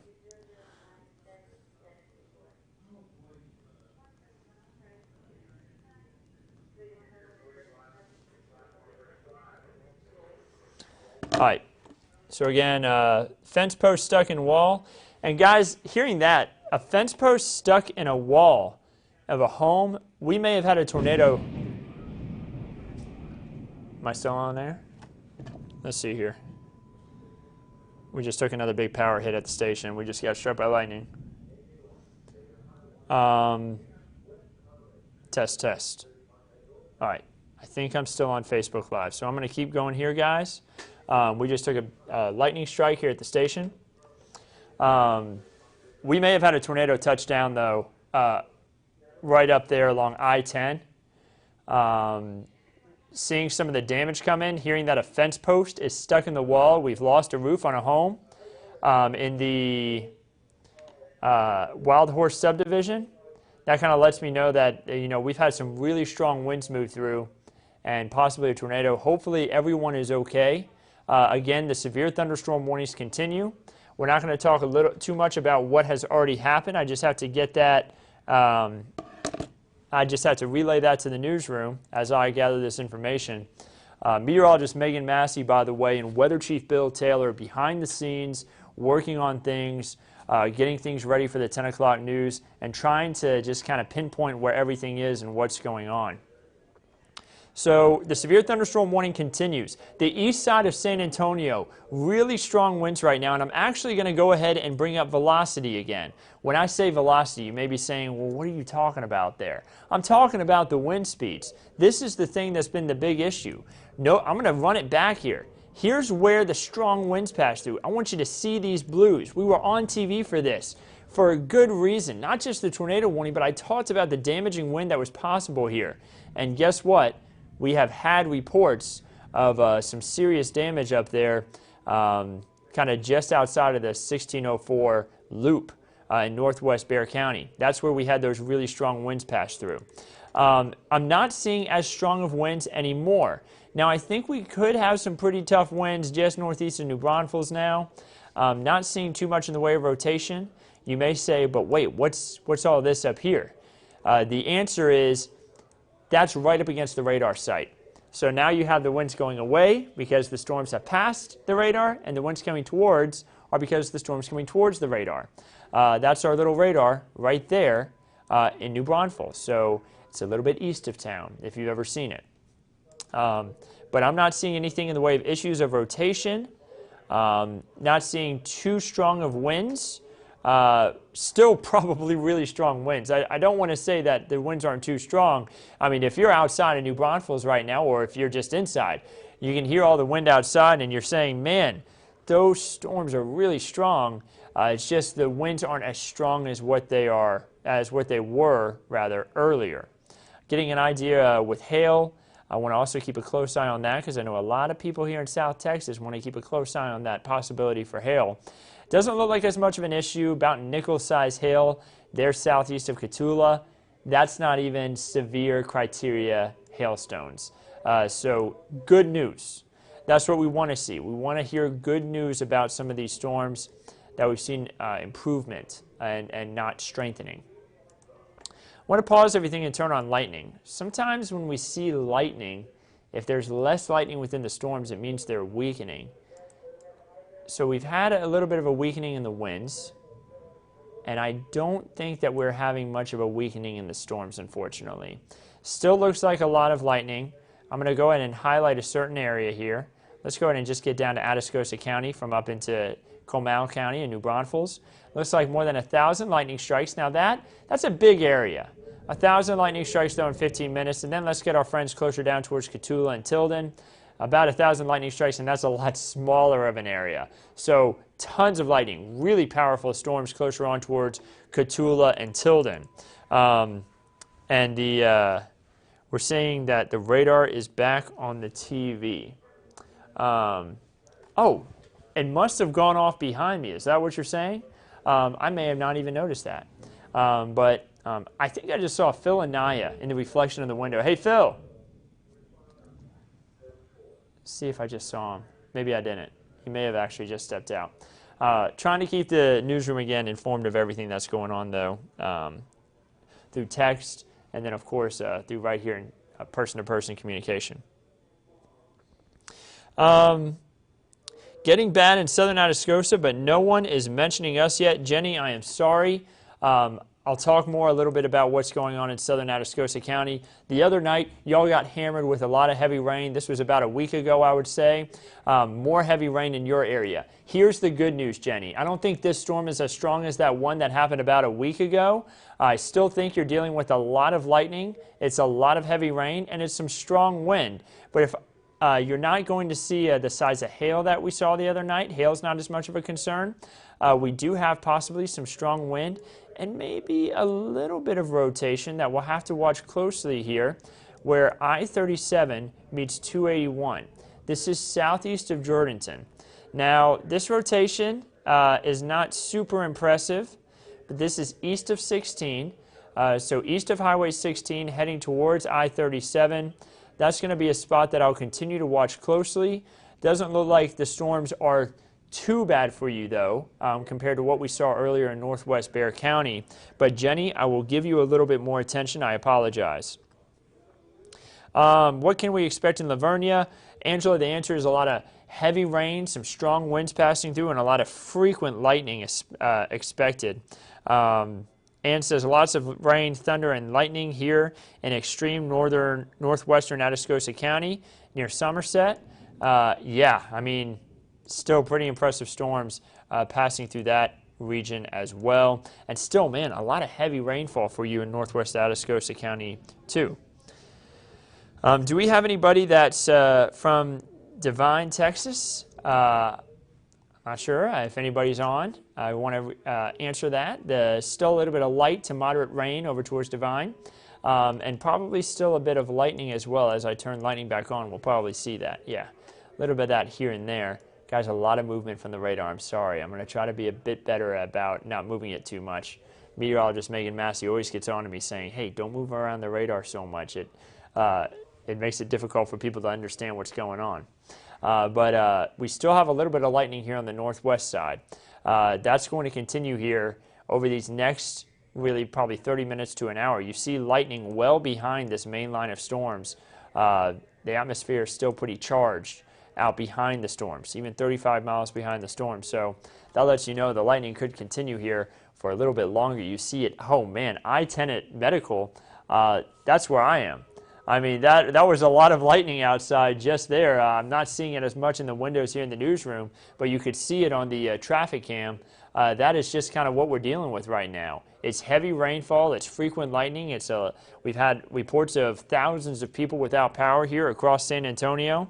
We're about to have more power outages for areas east of this line. And speaking about areas east of this line, let's go ahead and time out when these storms are going to impact certain communities. I'm sure a lot of people have been waiting for that, and guys, there's been so much going on. I'm sorry that I did not do that earlier. So let's go ahead and jump in and time this out for Atascosa County, when the stronger winds will arrive to certain communities, the heavy rain, and the frequent lightning. Running the line up here, again, these storms are moving towards the east at about 30 miles per hour. So here's the timeline. Nixon, 10:25 p.m. Lavernia, we talked about you a moment ago, at 9:46. It's 9:46 right now. Those storms are starting to pick up in your area. I just got another emergency alert on my phone. Let me turn that off. The Campbellton area, 9:57. Floresville, we've had a few questions about Floresville. 10:03 p.m. That's when these storms are going to approach you. We're going to have frequent lightning, heavy rainfall, and really strong winds move through Floresville. So be ready for that. Not talking about too much in the way of hail for our friends down there, but definitely going to have some strong wind. Falls City impacting you at about 10:20, and again, Nixon about 10:25. All these areas, strong wind, frequent lightning, and heavy rain are the main threats. We've already got a few flash flood warnings to the west of you. That's been a big issue as well. On top of all these severe thunderstorm warnings, we've also had flash flood warnings put into place. There you have it. You see one that's located right down here towards portions of Frio County. Let me go ahead and circle these. There's Frio County. Medina, Bandera, Real, and Uvalde counties had a flash flood warning. You see one that stretches into northern parts of Bexar County, into Comal County, into Kendall, and into parts of Blanco County. And then we also have one that just encompasses the entire city of San Antonio. So a lot of spots out there dealing with flash flooding. I've been keeping a close eye on the rivers. I'm not seeing many issues with those, but it's something we have to keep a close eye out for. What can we expect for Comal River on River Road? You know what, since I just mentioned rivers, let me go ahead and check it out. Here's the thing. The forecast could change. As of about 10-15 minutes ago, I didn't see any issues. Let me check the Comal River as it gets closer towards New Braunfels. That's where the site is, where it takes in the information on the river level. Right now, it's forecast to stay at about the level it's at, which is about 4.2 feet. That lets me know that there's not going to be a big issue on the river. Now, I would not be surprised if it came up a little bit higher than that, but we'll keep a close eye on that. We'll keep you updated if that changes. The Guadalupe River along River Road also behaving itself. But if that changes, I'll let you know. You know, we had a big flood on the Guadalupe River. I say big flood. It was a minor flood, but still, it was a significant amount of water just a few weeks ago. The Guadalupe River moved into the minor flood stage threshold, and that happened really fast when we had a lot of heavy rainfall near Canyon Lake. A strong wind being reported in Pleasanton. Thank you for your report, Brianna. Hope says lights flickering in New Braunfels. I do not doubt it. That's when we get some strong wind. That's where we're getting some strong winds and frequent lightning right now. Excuse me. How is Blanco? Blanco dealing with some heavy rain right now, but or how is the Blanco River? I'm sure is what you're asking. The Blanco River is behaving itself. All locations seem to be behaving itself. Now, I imagine the river may come up by about a few inches to maybe even a foot, but it's well below the flood stage, and the Blanco River behaving itself, no issues there. I'll keep a close eye on that as well, considering the time of the year it is and the history of the Blanco River. I'm sure a lot of people want to keep a close eye on that one as well. So I'll keep y'all updated if something changes, but right now everything is fine. How's Bandera River look? Bandera River's fine. Didn't see any issues there. I'll go ahead and check it again. Yeah, I mean, not seeing any issues. Not even on the Llano River. So I'll keep a close eye on that, though, guys, just in case anything changes. How far north 35 will this go? So let's go ahead and zoom out. Let's take a look at that. How far north these storms are of the KENS 5 area. There's a kind of a wider look, and you see they go all the way up to San Saba County right now. These storms are going to be crossing closer on towards Waxahachie and Hillsborough. And if you don't know where that is, it's just south of the Dallas area. So I would imagine that these storms could even become severe, and they'll impact the Waco area, closer towards Baylor, of course. That's where Baylor is, in Waco. Waxahachie, Hillsborough, where I-35 kind of splits off to east and west, one side going to Fort Worth, the other going to Dallas. You see San Saba County under severe thunderstorm warning.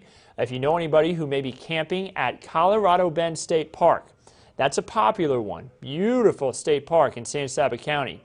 If anybody's camping there, please call them and check on them. Make sure they're safe. Not a lot of sturdy structures out there in San Saba County to get to, and I say that because there's not a lot of population in San Saba County. So there's not a lot of places where someone could go for safety, public places that is, other than people's private ranches and private homes. So check on your friends and family who may be out there trying to enjoy the great outdoors here for this Memorial Day weekend. By the way, Memorial Day weekend, into Memorial Day itself, I hope you have a very wonderful and meaningful Memorial Day, but it is going to be important to know that we have another chance for showers and storms Monday night. We're going to have another round come through. Now, I think we're going to be drier during the day, not completely dry. I think we're still going to have some isolated showers and storms, but another chance for strong and severe storms expected to develop again as we head into Monday night. By the way, guys, it's 9:52. In 8 minutes, KENS 5 comes on CBS. If you have power, be sure to tune in. Weather Chief Bill Taylor and meteorologist Meagan Massey are going to be tag teaming weather. We're going to have the latest information on some of this damage reported around the city. Northwest side, getting closer on just outside of 1604. It sounds like some neighborhoods have some serious damage. I actually want to bring back up the National Weather Service chat that I have up here, and I want to see if there's been any more reports. That was in the Wild Horse subdivision. There was reports of a fence post stuck in a wall. Guys, that sounds like a tornado to me. Now, the National Weather Service will still have to go out to go survey and decide what kind of damage it is, but that sounds like it could have been a tornado. Remember, we had a tornado warning in place for that area earlier on. We were on TV covering it, so we'll keep a close eye on that. What about Seguin? The answer is you have some really strong winds going through Seguin right now. We have a flash flood occurring. We have flooding occurring on the southbound lanes of 281. Southbound is now closed near Brook Hollow, and a car is stalled in the road. Stay off of 281, everyone. So we have flooding reported on 281 itself. Thunderstorm wind damage at a home in Palomino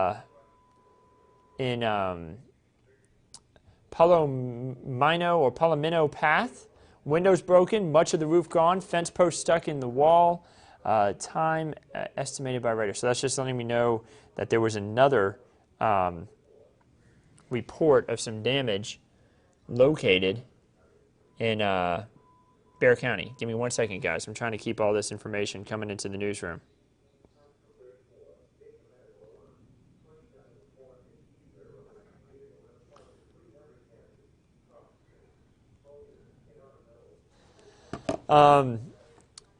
Again, flooding still another issue that we're dealing with. I want to bring back up radar. I want to show the timeline for some of these storms that are going to get closer towards Seguin, because we talked a little bit about Floresville earlier in areas like Nixon, but we did not get too much into the Seguin area.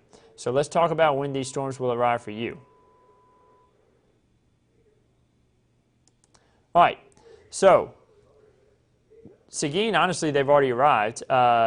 Lockhart by about 10:11, Luling by about 10:14, Nixon by 10:24, Gonzales by 10:33. Let's get a closer look down towards Seguin. You know, as I was drawing that line, I was like, you know what, those storms have actually already arrived there.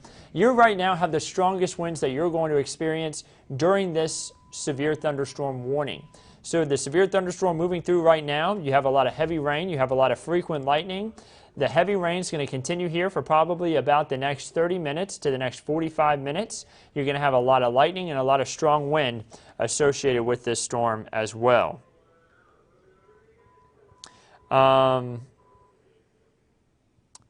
So I'm getting reports that, that there may be some audio issues on our web and app side of things.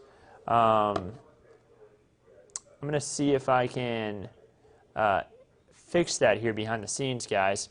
But again, we do have the severe thunderstorm warning that's stretching up all the way from Travis County and into the Austin area, all the way down here through San Antonio and stretching well on down to the south.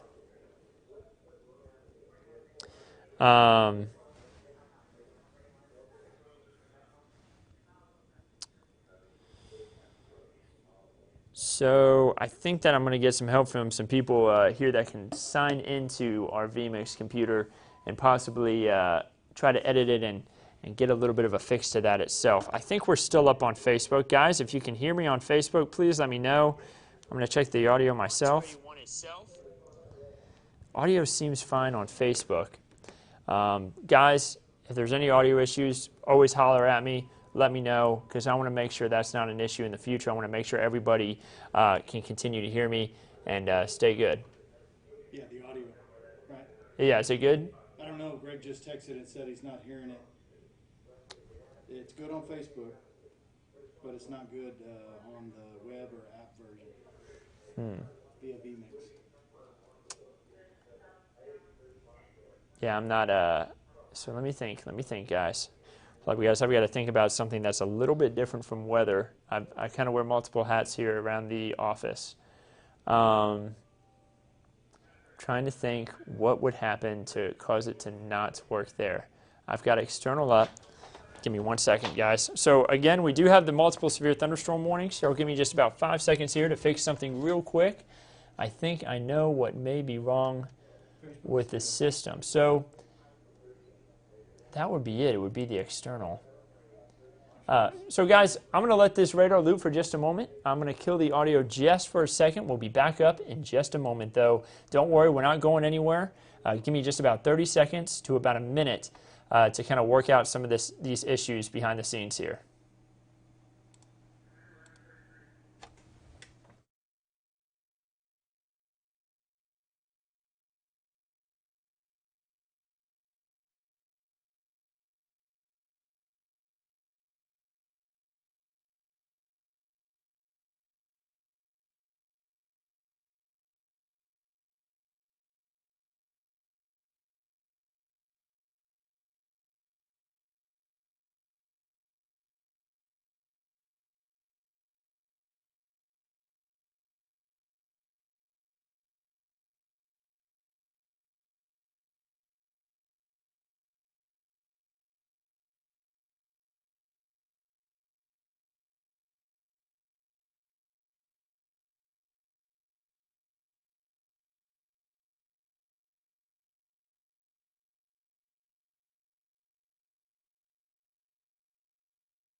All right, guys, we're back up. Sorry about that real quick. Just trying to work out a few kinks behind the scenes here to make sure everything can continue to work for everybody, because not everybody's just watching on Facebook. We do have some people watching on YouTube, and we also have people watching on the app and on the website, and it seems like we're having a few audio issues with things on the app and on the website. So we want to make sure that everyone can hear us clearly and get all the important information that we're sending out. So sorry about that brief pause in our coverage. It's just we want to make sure everyone can stay safe and informed as we watch these storms pass through. I'm going to drink a bit of water real quick, guys.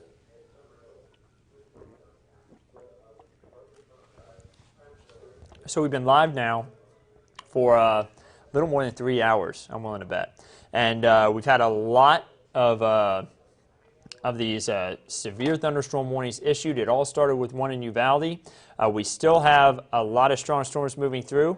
And guys, I don't know if you just saw that live, but Atascosa County, stretching down through Tilden, Cotulla, Bexar County, stretching into parts of Comal County, Blanco County, Kendall County. None of y'all are under a severe thunderstorm warning anymore. We just had the severe thunderstorm warning that was covering that large portion of area expire. So, good news. We only have one severe thunderstorm warning now in the entire KENS 5 viewing area. Here is that area that we're talking about. Seguin, this area does include you. It does include Gonzales. The severe thunderstorm warning is currently in place for Caldwell County, Hayes County, Guadalupe County, Bastrop County, and Gonzales County. The strongest of the storm right now moving through the Seguin area, and is moving east at about 25 miles per hour.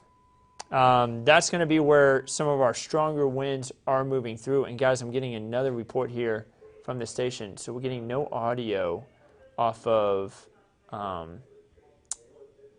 CR. Okay. Again, guys, I wear a lot of different hats at the station, and I'm trying to work with the newsroom, our digital team, and then also, of course, keep all of y'all informed here on Facebook Live. I see people asking about the river.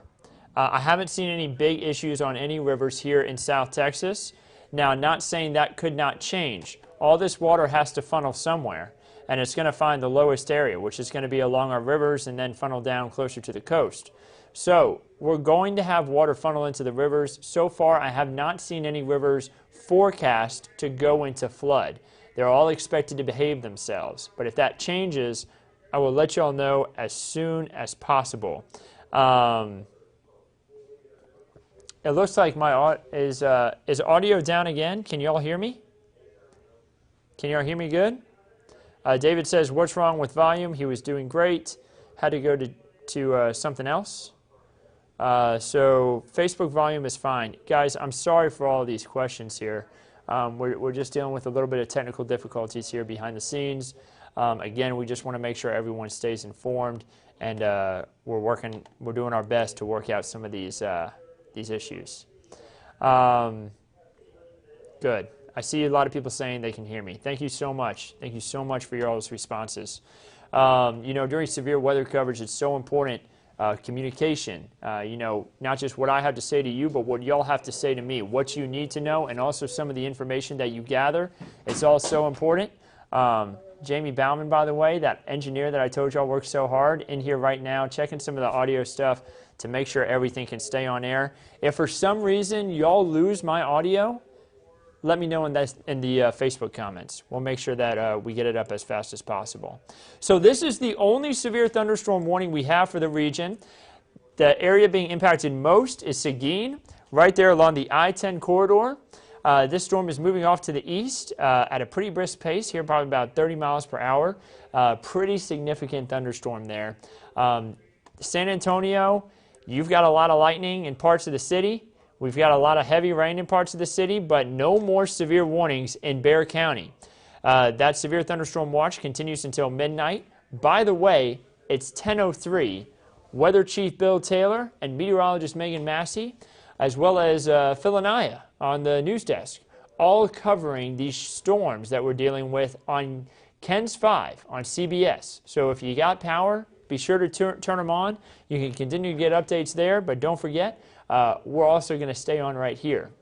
That's just if you want to see some of those images and possibly video that our news crews are hard out working.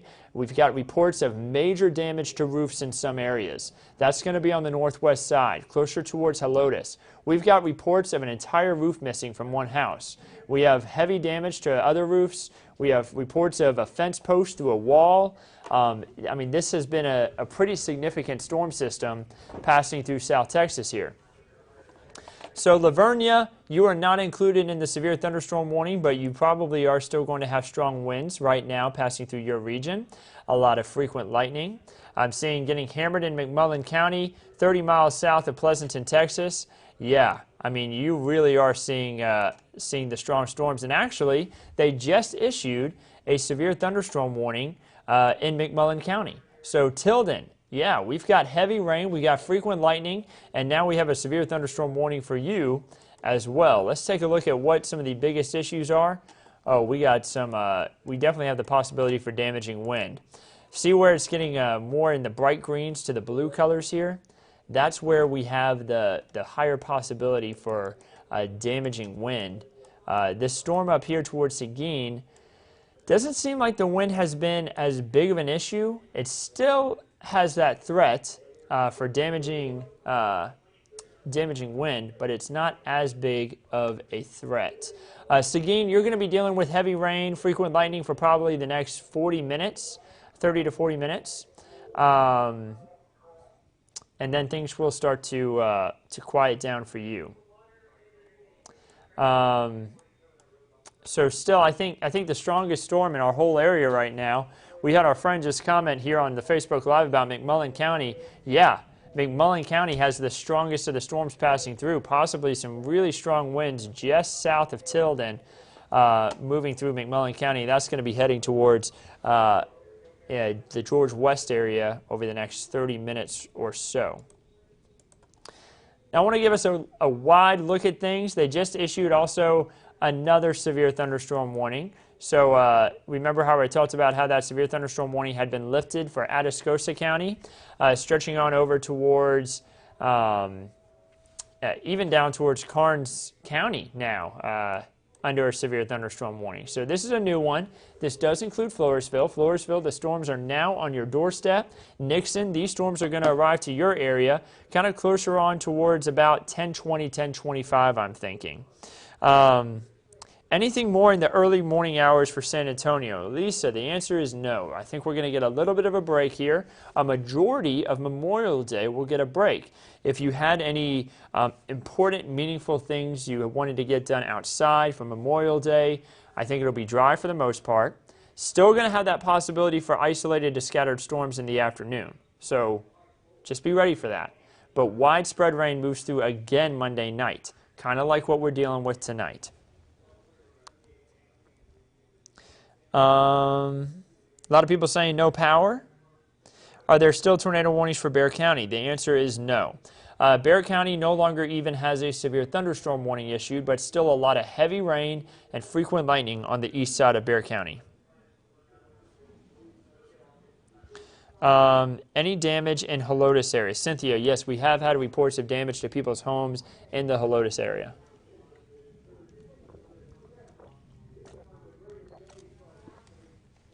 Sorry, guys, trying to chug down some water. We've been live for more than 3 hours now here. Excuse me. Do we need to worry about thunder waking the kids up in shirts tonight? Kimberly, yes. So at least over the next few hours here. I mean, you've got thunder in shirts right now.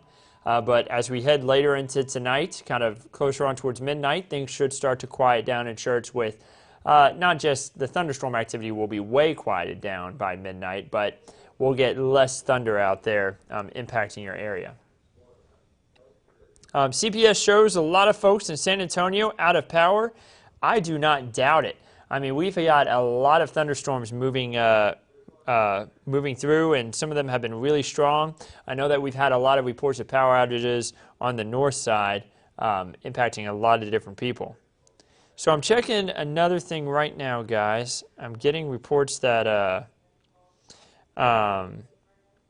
we now have audio here for our friends that are on the app and on the website. So guys, if you're on the app or website and you're just, you're just now hearing me, I'm so sorry. We've had a little bit of technical difficulties. It goes with a lot of that working from home stuff. While I'm in-house now, I haven't been in-house for a while, so sometimes things have changed a bit technically inside, but now we've got everything working again for everyone, so I'm glad you are able to join us again. And guys, I'm going to ditch the jacket here. We're actually, I think that our air conditioner may be a little bit on the fritz just because we've lost power here at the station. Either that or it's not using as much power as what it was using earlier. So a little bit warm in here in the medical center on the northwest side, where we had a lot of lightning move through. Some really strong storms. We've had power outages across much of San Antonio. Flash flood warnings in place. Severe thunderstorm right now, by the way, Floresville. We've had a lot of questions about Floresville. Those stronger storms have now arrived to your area. What about Karnes City? The answer is we've got the stronger storms heading towards Karnes City over the next few minutes, and that's going to continue here over the next probably about 30 minutes or so. So we're going to keep a close eye on that. Sorry guys, I just dropped the mic here for a moment. I was handing off the mic for meteorologist Meagan Massey, who's running back to the studio again. I had the studio mic on me as well from being on air just a moment ago. Karnes City, let's get a timeline on when these storms arrive for your area. A lot of things going on at the station tonight. Sorry, everybody. They're moving east, and we could see these at Kennedy by the time we get to about 10:35. Karnes City, about 10:31, so you still got about 20 minutes. You're probably seeing a lot of lightning in the distance in Karnes City. I see Sabrina saying I need the power to come back on, so my men can continue to cook dinner. Sabrina, I hope you can get dinner done pretty soon here. But again, we still have a lot of lightning. We've had widespread power outages, so I'm sure power crews are trying to get out there to get working, but the problem is we still have lightning in the area. And as long as there's lightning in the area, power crews are probably going to have a little bit of trouble getting everything situated. Give me 1 second, guys. What's up? Do you buy a beep? Yes, I do. Sorry. Here you are. Thank you. No problem. So meteorologist Meagan Massey and Weather Chief Bill Taylor about to be on TV, updating everybody, of course, on these storms passing through. Seguin, still seeing the thick of it at the moment. Really strong winds, heavy rain, frequent lightning. Guys, I want to get a counter on some of these lightning strikes again because it's been pretty significant with these storms. These last few weeks, we've had a really active pattern. More than 1,000 lightning strikes stretching from areas of southern Hays County, maybe all the way up towards the Kyle area, into southern Atascosa County. So that's a lot of lightning in a short time frame.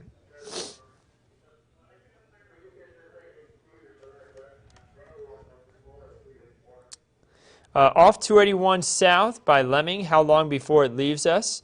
Angie, it'll leave you here within the next about 15 to 20 minutes. Still going to have some rain, still going to have a little bit of lightning, but not too much longer for you.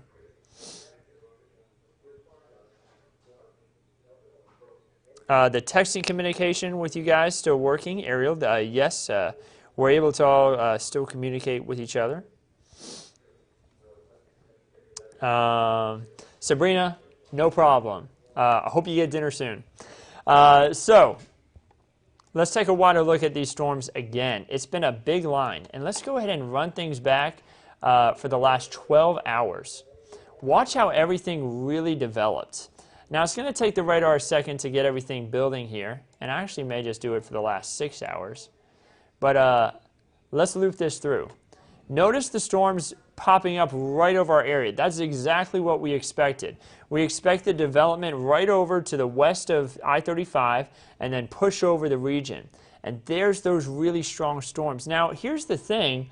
Something that I've noticed is that we've had a little bit more of a bowing out of the storms located in southern Atascosa County. I'm willing to bet that's where some of our stronger winds are too. That's going to be south of Pleasanton, that's in Campbellton, and that's going to be heading closer towards Karnes City. So heads up, Karnes City, you're going to have some strong winds. And I want to check hail tracker. It's been a while since we looked at the hail tracker, and hail's not a problem anywhere. I mean, we probably got some pea-size hail, but that's about it, guys. This is a very south coastal, I guess you could say, type storm setup to have damaging wind and not as much large hail. We're getting more of a coastal setup here, guys, and I bet it has a lot to do with all the moisture we have in the air right now. It is really humid outside, and this actually reminds me a lot when I used to work down in South Mississippi and down along southern Louisiana. This is very similar to that, where we have a lot of moisture in the atmosphere and just really heavy showers. I mean, it is just pouring out there, and it's caused a few issues for areas along the roadway. You see very wet conditions. Cars having to definitely take it easy there at I-10 at Bernie Stage. You saw the trucks using their flashers as they drive down the road. A lot of really wet roadways. Looks like a lot of water on the lens there. And you see just hazard lights on in the vehicles. I believe that was a construction area to begin with, but you see that roadways are very wet and messy conditions out there for our evening here across South Texas. All right, so a little bit of a wider look. There's that severe thunderstorm warning again, stretching from southern Travis County all the way down through McMullen County here in the KENS 5 viewing area. All these storms now east of I-35. So that is for the KENS 5 viewing area if you pick us up on TV. All of the severe storms are east of I-35. Now we still have a few lingering storms in Bexar County. All of that is just regular old run-of-the-mill storms. Some lightning and a lot of heavy rain. Jenny says, it's been pretty bad in southern Atascosa County. Jenny, I think that things are going to quiet down for you over the next 15 minutes. I think that you should get some quieter conditions soon. I'm sorry that you've had such strong storms passing through these last few weeks, because you had one pretty strong here just a few weeks ago. Any confirmed tornadoes or hail? Steve, the answer is no. We have had reports of smaller hail and also maybe just above an inch hail over towards Garner State Park. We haven't had any confirmed tornadoes, but we have had confirmed damage towards Helotes. Roof missing off of a home, as well as a fence post sticking into the side of someone's home. So that kind of damage can sometimes signify there was a tornado, but the National Weather Service will they'll investigate that to decide what that damage was, whether it was straight line winds or a tornado. Rain and lightning picking up again in Canyon Lake.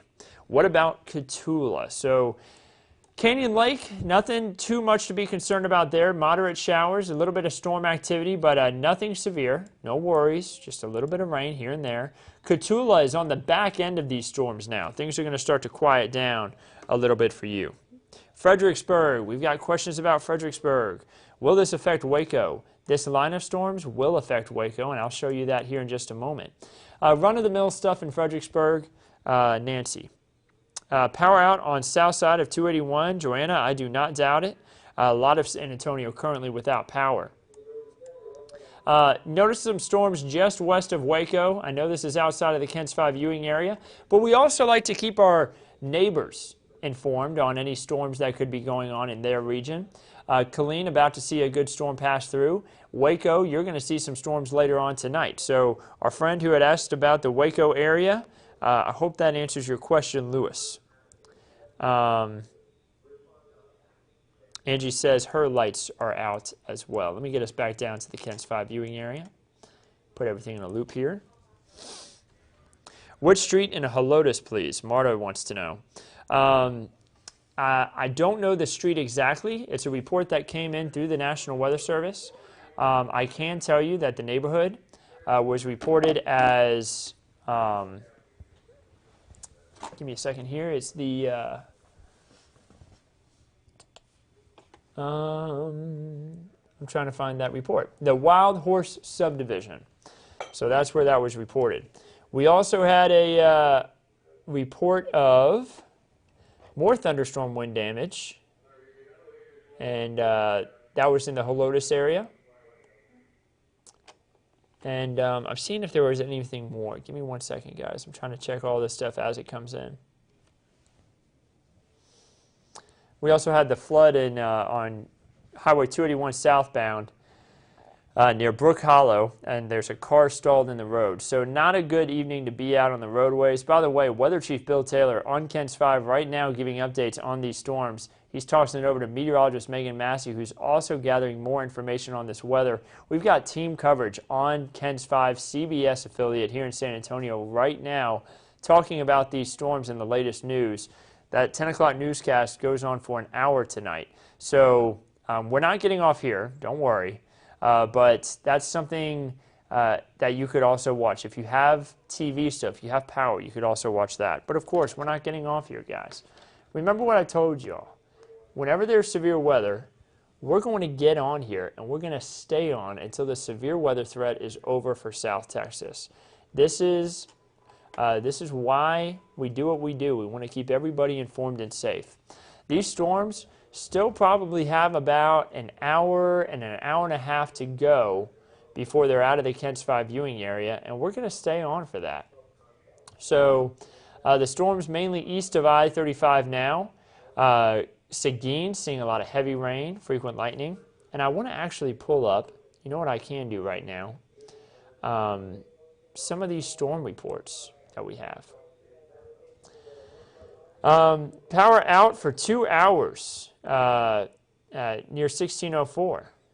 I do not doubt it. That's where we had one of those stronger storms pass through. Let's go ahead and look at some of this damage reports that we've had come in. Over towards Helotes, significant wind damage to our home. Windows broken, much of the roof gone, and a fence post stuck in the wall. That's just outside 1604. We have another report of 1-inch tree limbs broken and shingles blown off right inside of 1604 near Helotes. Scenic Oaks, trees uprooted or snapped and a roof blown off. I mean, we've had some really serious storms here, guys. Just inside the 1604 loop, we have reports of flooding. That's going to be where the car had stalled on the roadway. So that's south of all that construction on 1604, again, within the 1604 loop. We also had some more reports of damage up towards Hollywood Park. 1-inch tree limbs broken and shingles blown off. And it looks like we had also tree limbs down near Evans Road and Bulverde Road. Wild Horses off Braun in 1606, Shanefield 1604. There was huge gusts that I thought for sure was going to knock out my tree. Marco, I'm glad that it didn't knock out your tree. I see people saying things have been out for 2 hours for their internet and cable. Starting to hear thunder and lightning near Belmont. Is the worst over for New Braunfels? We're camping on the river. Marlene, the answer is yes. So let me show you this real quick. You may want to stay in a sturdy structure, though, for at least the next few hours. There is more moderate rain falling behind, and there's also still a little bit of lightning. So, Marlene, heads up, the heaviest of the rain's gone, and the strongest of the winds and the most frequent lightning, it's east of New Braunfels. So if you're on the river, good news. But you're still going to have some gusty winds at times, just not that damaging wind possibility. You're going to have some moderate rain for the next few hours and also some lightning. So I wish I could give you better news, when you're out camping. It's no fun to get rained on when you're camping. I'm big on camping myself, but you're going to be dealing with a little bit of rain here for the next few hours. I can tell you for Memorial Day, we will have that chance for a few showers and storms, but the rain chances don't pick up. It's lower until we head into Monday evening. That's when our rain chances will pick up a little bit more. I hope you can stay safe out there if you're out camping. I knew we had some people out there on the river. It kind of had me worried knowing that what weekend it was, because I know a lot of people like to head out to parks and head out to certain areas this time of year. And it had me kind of worried, so I'm glad everyone's safe. We haven't had any reports of any injuries or fatalities yet from these storms. Very thankful for that. What's northwest side of San Antonio looking like? I can tell you exactly what's going on because that's where I am. We have still a little bit of lightning outside. You can actually see that on radar. Much of the lightning actually isn't in our area. It's just close by. We also still have light to moderate showers. Things should start to quiet down here over the next hour or two. So nothing in the way of severe weather left. Honestly, if you're behind this line right here, your severe threat is done. You know, you can go to bed and just listen to the rumbling thunder in the distance, the rain, pitter-patter on the roof, and you sleep sound. But if you're out ahead of the line, let's say you're in Floresville right now, the worst of it is over you. If you're in Lavernia, you still have some strong storms over your area. Seguin, still under a severe thunderstorm warning, but the strongest part of the storm has already moved through Seguin. Floresville, though, man, you just have the worst part that you're going to see tonight moving over the town.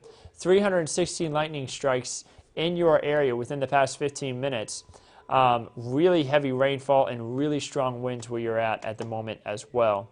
It's been a while since I looked at the National Weather Service chat. Let me see if they have anything new to send off to me.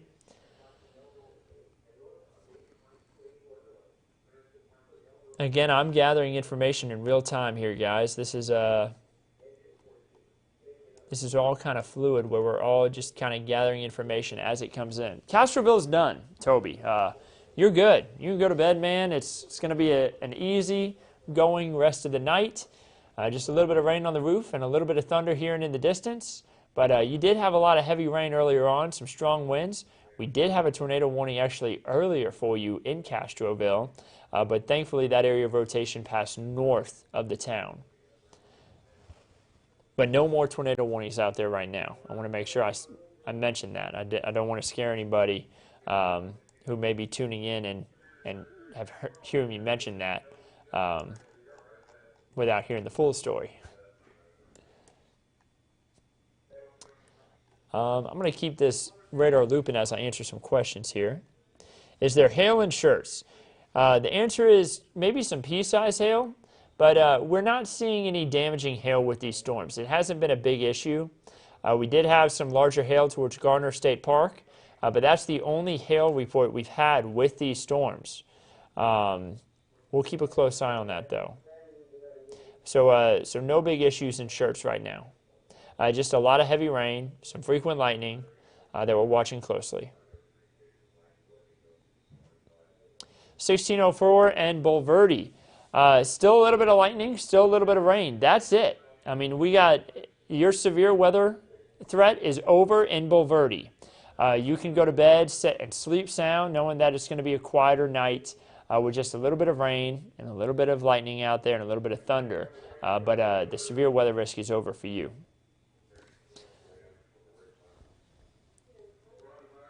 We also have a few storms popping up out ahead, closer toward just south of Cuero and near Victoria. Now, those are not severe, but those do have a little bit of lightning and a little bit of heavy rain, so we're watching that pretty close. No tornado warning for Karnes City. We are going to have a lot of heavy rain move through and also frequent lightning. You're going to get some really strong winds in Karnes City here within about 5 minutes. I'll go ahead and bring up, it's been a while since we looked at velocity. Sometimes we'll even catch that area of rotation before a tornado warning is issued. So let me run this through.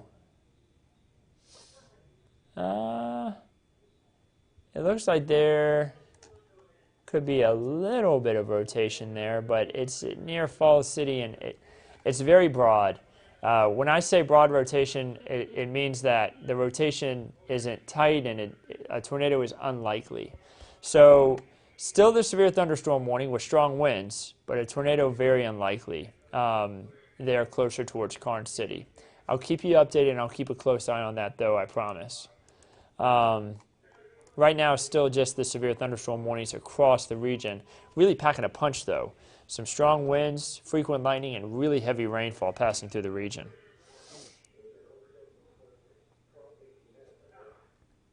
Lightning is lighting up the sky in the 1604 and Shanefield area. Yep, we've got that right here ourselves. Outside the station, still a lot of lightning.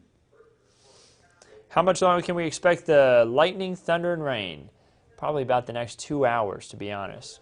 But the rainfall will be light to moderate, not as heavy as what it was earlier. That's the best news I can give to you, though, Angela. I'm checking the rivers again, guys, just to see if we have any new updates on those.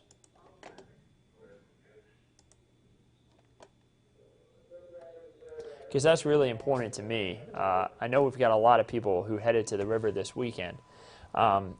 Flooding is still the main concern this weekend. I know that we've talked a lot about this severe thunderstorm warnings, the tornado warnings, but flooding is still a huge concern. I mean, we've got so much rain moving through. The rivers are behaving themselves. I just checked them again. I don't think we have any issues there. But I want to go ahead and show again how much rain we've seen in 24 hours. And guys, it really is astonishing what we've seen here these last few hours. You see 2.5 inches west Bexar County, 4.6 inches, kind of closer towards Hondo. Getting north of Pearsall, 4.1. Heading up into Kendall County, 4.1. Parts of eastern Bandera County, just outside of Medina County, 2.7 inches. These numbers are big numbers. And the thing is, we're getting even more rain tomorrow evening. Another round of showers and storms moves in Monday night. So heavy rainfall, still a concern here as we head throughout the next 48 hours. We still have the severe thunderstorm warning in place for areas stretching from even up towards Guadalupe County, all the way down through McMullen County, and that's going to continue until 11 p.m., so still about 30 minutes on that. Weather Chief Bill Taylor, by the way, he's on KENS 5 right now giving an update, if you have power. That is, I know not everyone has power. Real bad in the hills.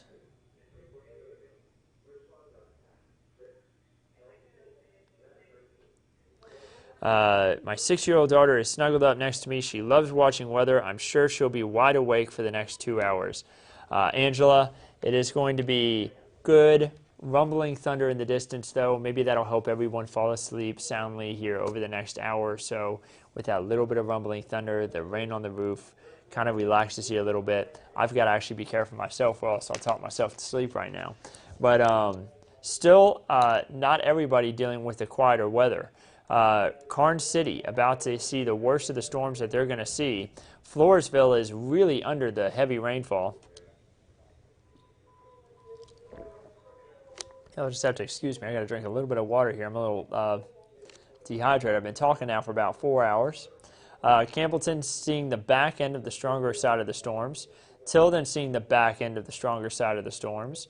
Much of the stronger storms approaching the George West area. Three Rivers right now under really heavy rain, frequent lightning.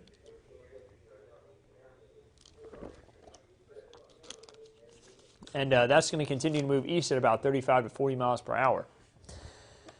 San Marcos, Texas. What about San Marcos? The answer is quieter weather is about to start moving in. Now, you've probably got about 15 more minutes of the heavy rain and the frequent lightning. The rain will get lighter. You're still going to be dealing with some lightning out there, and you're still going to be dealing with some rain, but it will be a little bit lighter in the way of rainfall and not as frequent in the amount of lightning you see in about 15 minutes, Nina. Any more tornadoes out there? Sammy, the answer is no. No tornado warnings right now, but we do have a few severe thunderstorm warnings in place. Strong winds have been a big issue here as we've headed throughout today. So we're keeping a close eye on that.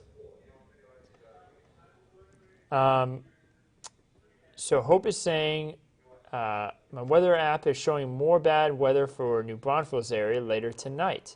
I'm telling you now, Hope, these storms are going to really kind of lose their energy because of the, anything that tries to form later tonight is going to not have enough energy because the stronger storms that we're having right now are going to kind of take the energy out of the atmosphere. So I'm trying to find, I'm actually a meteorologist Meagan Massey's show, and this is her futurecast. And you see that everything's out of here by about 1 p.m. or 1 a.m.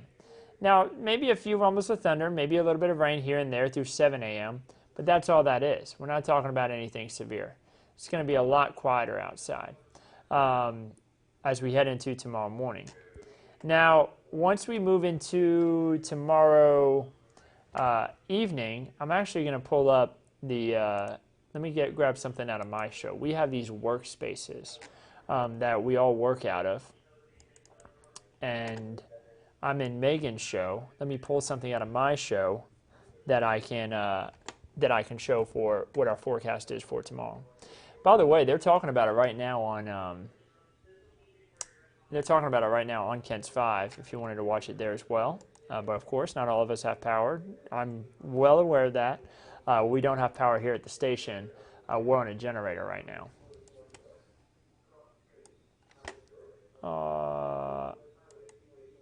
Okay, I hope I didn't just mess them up. So they're actually using my show right now in studio. So I actually can't do anything right now, guys. But I'll show that to you a little bit later on.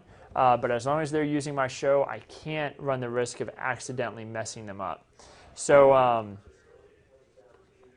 I do think that we are going to see some storms move through a little bit later on. You know what? There's another place that I can, on Monday, that is. There's another place I could snag that scene from, or that one graphic.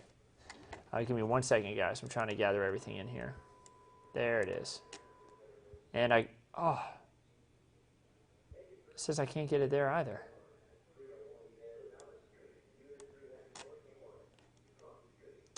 I know what's going on.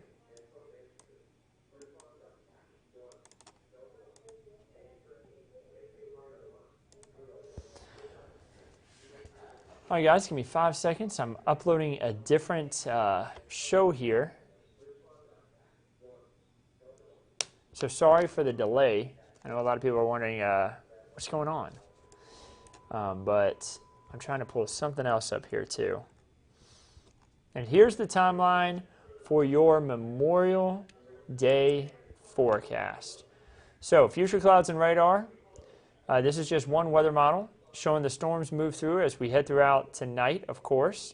What we're dealing with right now. Now, this model is behind. This may be what you were seeing when you were saying your weather app was showing the storms a little bit, more storms tonight. The storms that you're seeing on future clouds and radar right now is actually what we're dealing with already. It's what's already moved through. So this model is a little behind. Now by 8 a.m., maybe a little bit of heavy showers here and there. By 1 p.m., just more isolated.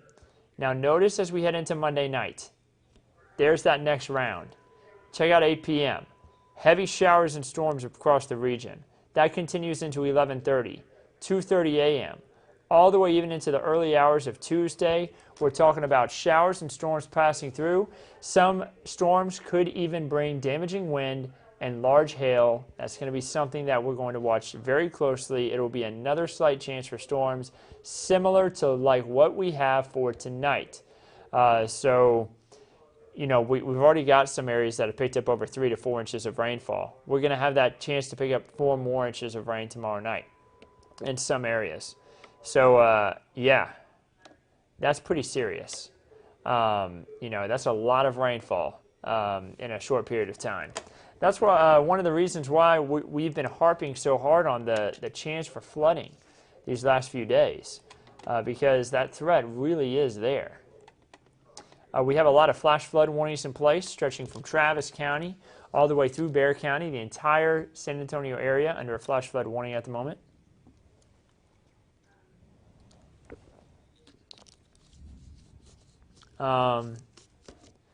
There is no tornado downtown Carissa, just a heads up. I don't want too many people worrying about that, but right now just plain old rain in San Antonio with a little bit of lightning here and there. Now we do still have the severe thunderstorm warnings in place for Karnes County. We have that stretching up into Guadalupe County. See Seguin, just on the east side of town, still under that severe thunderstorm warning. Let me go ahead and actually bring back up radar data here, guys, so y'all can see it too. But Gonzales, about to have the stronger storm move through. Much of this, again, east of San Antonio, and the quieter weather really settling in behind it. If you're west, if you're behind this line, the severe threat really is over for you. So anybody ahead, if you're in Floresville, if you're in Seguin, Karnes City, you're under the thick of it right now.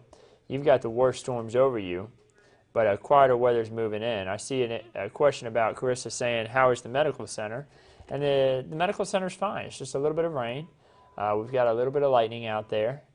We're in the medical center right now. We don't have power, but we're on a generator, so we at least still have a little bit of power to pull from that generator.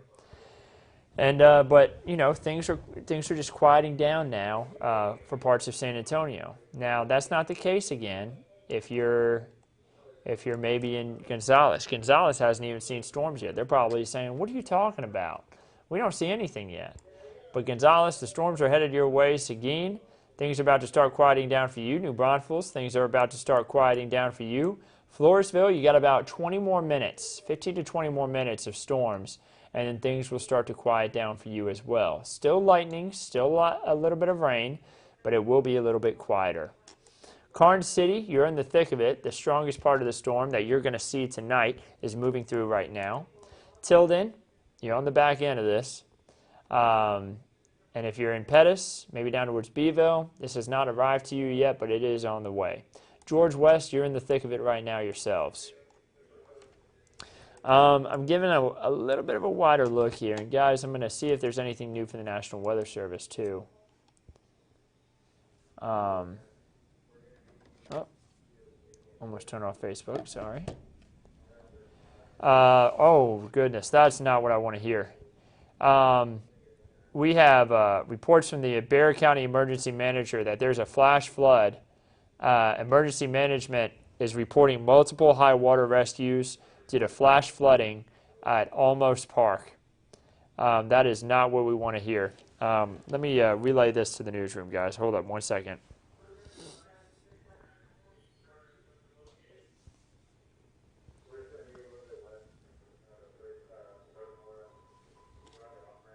Oh, goodness.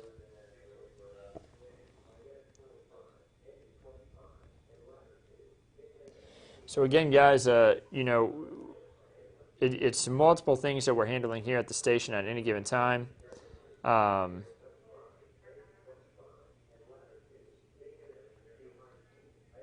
trying to relay all this information to the newsroom and the digital team, while also trying to keep y'all informed. I have to keep them informed about what's going on so that everybody can get this information who needs it. Lots of things to cover tonight in the world of weather. So flooding, a concern at Almost Park, multiple high water rescues due to the flash flooding. I'm going to check the river stages again, especially in the city, kind of closer on towards the Salado Creek area. I want to see what those levels are at the moment. At least get some river observations for everybody.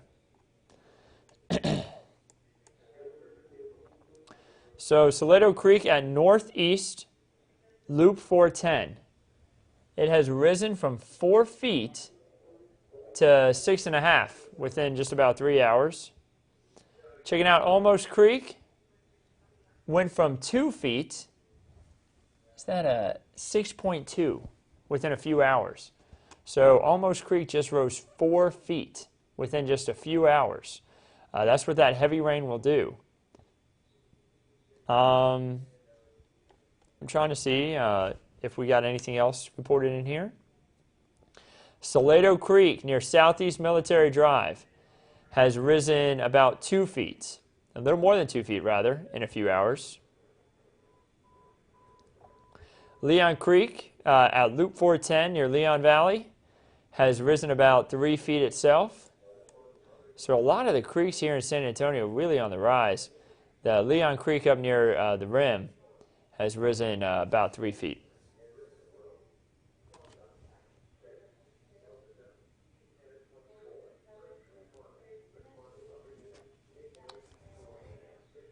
And again, gathering information from the newsroom too. Let me get back on Facebook.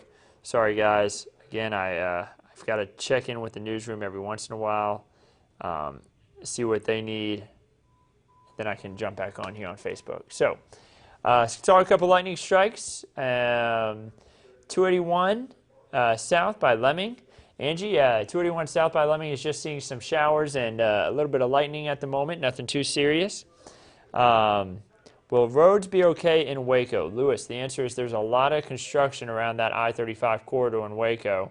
At least the last time I was up there a couple months ago. I'm willing to bet that there could be a little bit of flooding along some roadways. I'm not 100% sure how much rain they're expecting up that way, but heavy rainfall could lead to some isolated flooding. We're not talking widespread in Waco, isolated flooding. But Lewis, I hope that answers your question.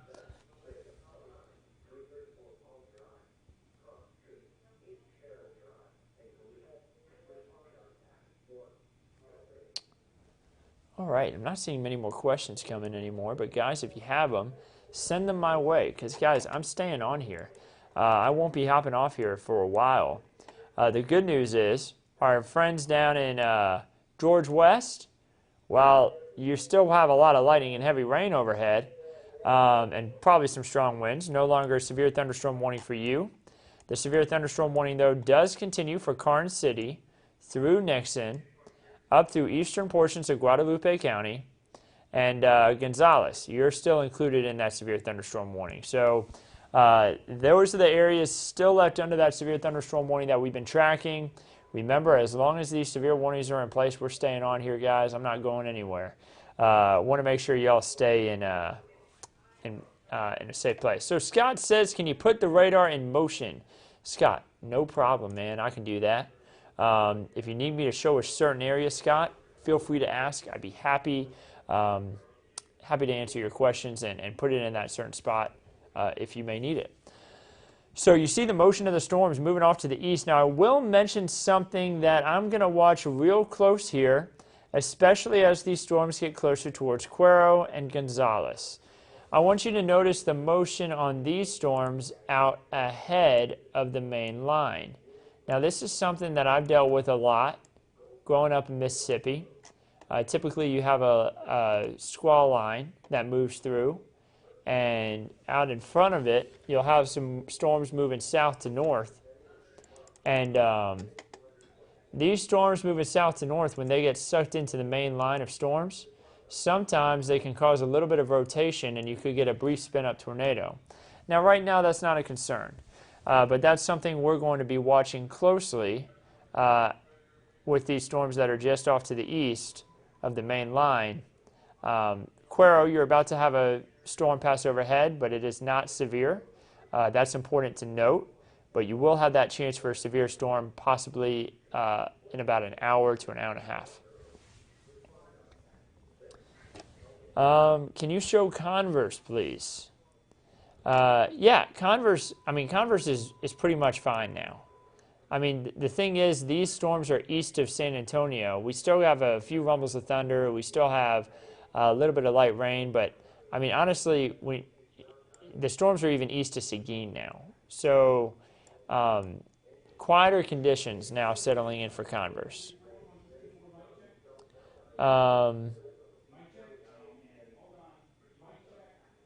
I need to pick my daughter around 1:30, 2 a.m. from Southwest. Would it be okay at that time? Joanna, the answer is yes, but please drive safe on the roadways. Don't try to drive through flooded areas. You're still going to have some light to moderate rainfall at that time, maybe a little bit of lightning here and there. Nothing severe, though. So, Joanna, you should be able to handle that just fine.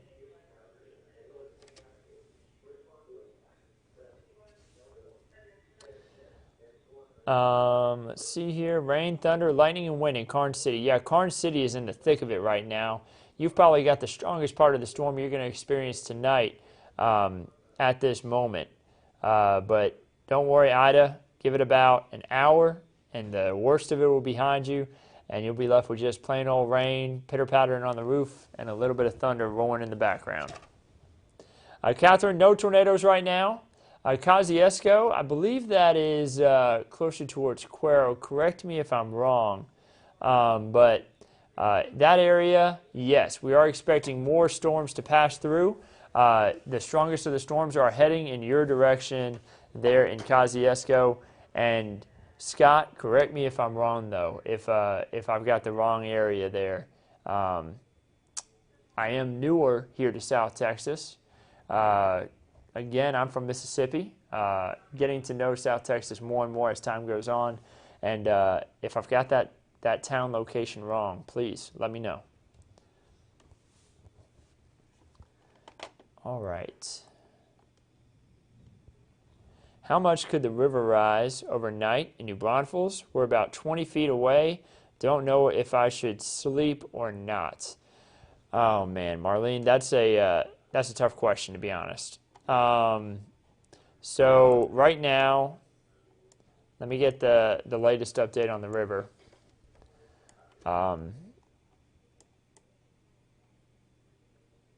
right. So it's expected to be only rise to 2.2 feet, but right now it's at 2.45. So the heaviest of the rain has already passed. I'm checking a few of the other spots along the river. Just give me 1 second. I'm also checking some of the creeks because I want to make sure I give you the right information. All right. Honestly, I don't think it'll rise much. Let's see here. Where was that question? Marlene, I don't think it'll rise that much. I think you're fine where you'll be at. It'll be important, though, to keep a close eye on the river, though, as we head throughout tomorrow and tomorrow afternoon, as we have more chances for showers and storms. We'll keep you updated on it. Is Seguin in the clear? Still a little bit of storms on the backside in Seguin, but the severe weather is east of Seguin now. So just plain old thunderstorms now. Ida wants to know, can you show George West, please? The answer is yes. George West, seeing in the thick of it at the moment, but no severe thunderstorm warning currently issued for you. Just strong winds and heavy rain and a lot of lightning as well.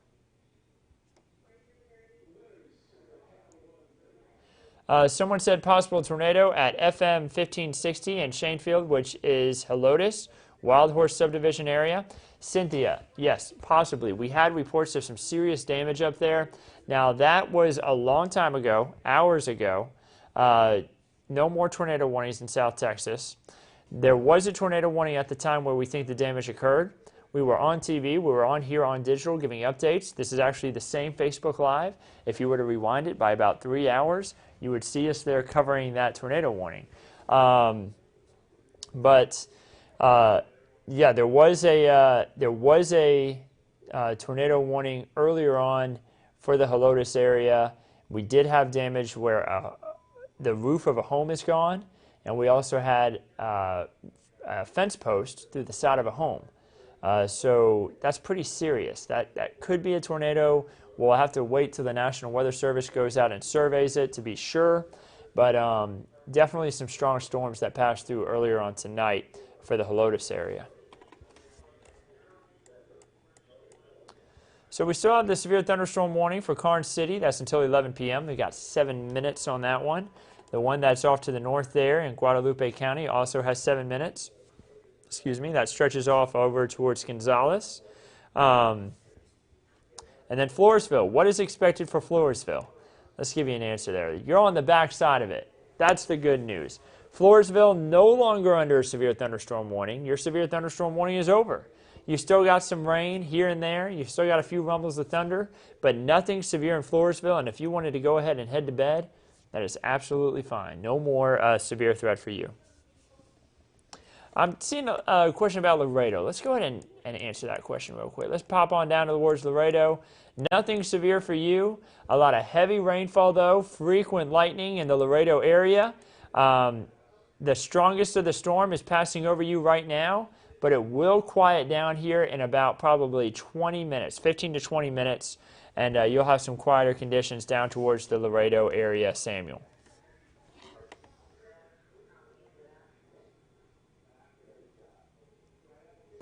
Evelyn, no problem. I was a little nervous when I cut into the scenes that I was cutting into on the Titanic was, we had Titanic on CBS earlier tonight. I think it was right before the Titanic hit an iceberg. Spoiler alert. For those who don't know what happens in the Titanic. But yeah, I think I cut in right before that, but I'm glad that everyone took the warning seriously. We did have a serious thing happening.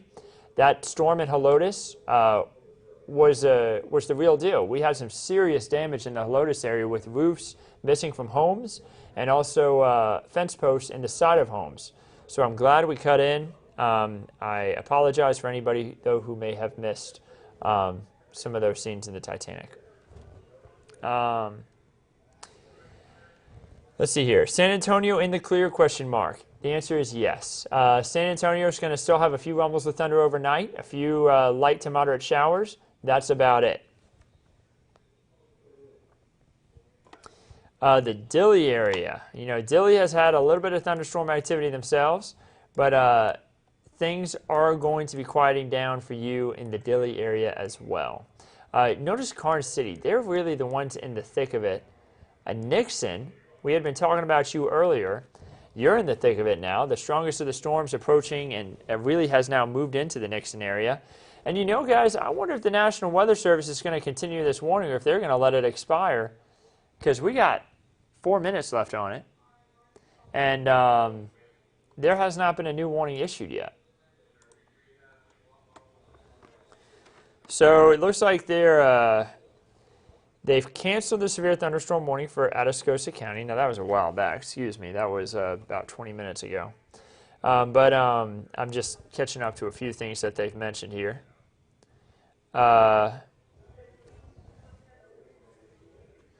Reading a few things, guys, that the National Weather Service is talking about. Just give me 1 second. So, they're going to issue significant weather advisories. That means that the severe thunderstorm warnings that are in place are going to be allowed to cancel or allowed to expire at 11 p.m. With that being said, when that happens, guys, we're going to go ahead and sign off here on Facebook Live. So to everyone who stuck around and gathered information, thank you so much. We're going to go back now, and I'm going to talk a little bit about what we've experienced and what we're going to see. So we're not signing off right away, don't worry. But still some strong storms in some areas. The good news is that severe risk is about to really start to go down, and we're going to have quieter conditions settle in for the rest of the night. Now, that's not the same story for Gonzales and Cuero. Again, heavy rain, frequent lightning at times, still going to impact you. We're going to continue to watch these storms shift east, and then they're going to impact the Houston communities, and we'll have quieter conditions here in South and Central Texas. Now, we still have the flash flood warnings in place for some areas. San Antonio, you're included in that. 12:15 a.m. We have had reports of rescues, water rescues in the Almos Basin area. We had the water rise really quick. So I want to make sure that everyone understands, stay out of flooded areas. We don't, listen, with everything going on in the world right now, our first responders don't need to have to worry about going to save somebody out of the water at the moment. You know, there's a lot going on. Let's try to just make lives easier for them and ourselves. Avoid those flooded areas. We always say, turn around, don't drown. Stay out of floodwaters. You never know if the road's been even washed away. That happened. That happened near Lubbock, Texas. The National Weather Service in Lubbock released a photo of some flooding that happened up their way just yesterday in Post, Texas, where the roadway had been washed away. Literally, the slab of concrete, you had the dirt wherever the road used to be, the slab of concrete was over to the side. It was amazing to see, but also terrifying, because that lets you know the power of water. So please be careful out there, guys. Getting reports of hail in George West. Well, we're going to have to check that out then. Ida, thank you so much for your report there. Let's look on down towards George West. Ida, is it about pea-size hail?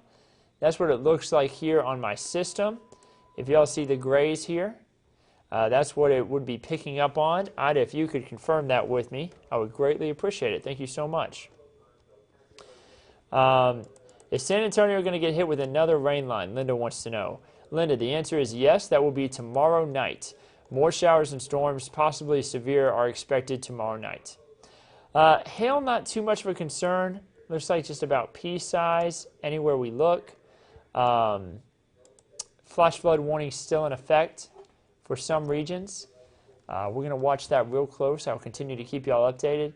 And guys, while I tell you that I'm about to sign off here, no more severe warnings in South Texas. The severe thunderstorm warnings have expired. That's all the warnings we have. Again, the flash flood warning for San Antonio. You see it stretching up towards the New Braunfels area and into Kendall County, Comal County, southern Blanco County. We have a lot of heavy rain moving through. But guys, now that the severe thunderstorm warnings have expired, we're actually going to hop off here. I'm going to gather up some stuff for the news team so we can have all the latest information for the morning newscast tomorrow. Be sure to tune in. If another severe thunderstorm warning is issued, I'm going to hop back on here. So don't worry. If I feel like it's warranted, I will hop back on here. Right now, just strong winds, heavy rain, frequent lightning at times. Make sure you stay out of flooded areas. We do have a little bit of a flash flood warning in place for Bexar County, Comal, Kendall, and southern Blanco County. We'll watch that closely. Just for the rest of tonight for San Antonio, for those wondering, just going to be a little bit of rain on the roof, a little bit of rumbles of thunder, and that's about it. Guys, I hope you have a wonderful rest of your night. And again, we'll hop back on here if we see that it's necessary. If I see that we have some serious wind, damage to life and property is possible, or loss of life is possible, or anything like that, I'm going to hop back on here and give this information right away. You'll get an alert on your phone. Remember, when we do this, we're live on Facebook, we're live on YouTube, we're live on the KENS 5 app. If you don't have the KENS 5 app, download it. We're also live on the website. So we'll keep you all informed, and of course, if it's really serious, we'll jump on TV. I hope you all have a wonderful rest of your evening, and I'll be right here. I'm not going anywhere. I'll be right here, keeping you all updated through the rest of the night. Have a great one.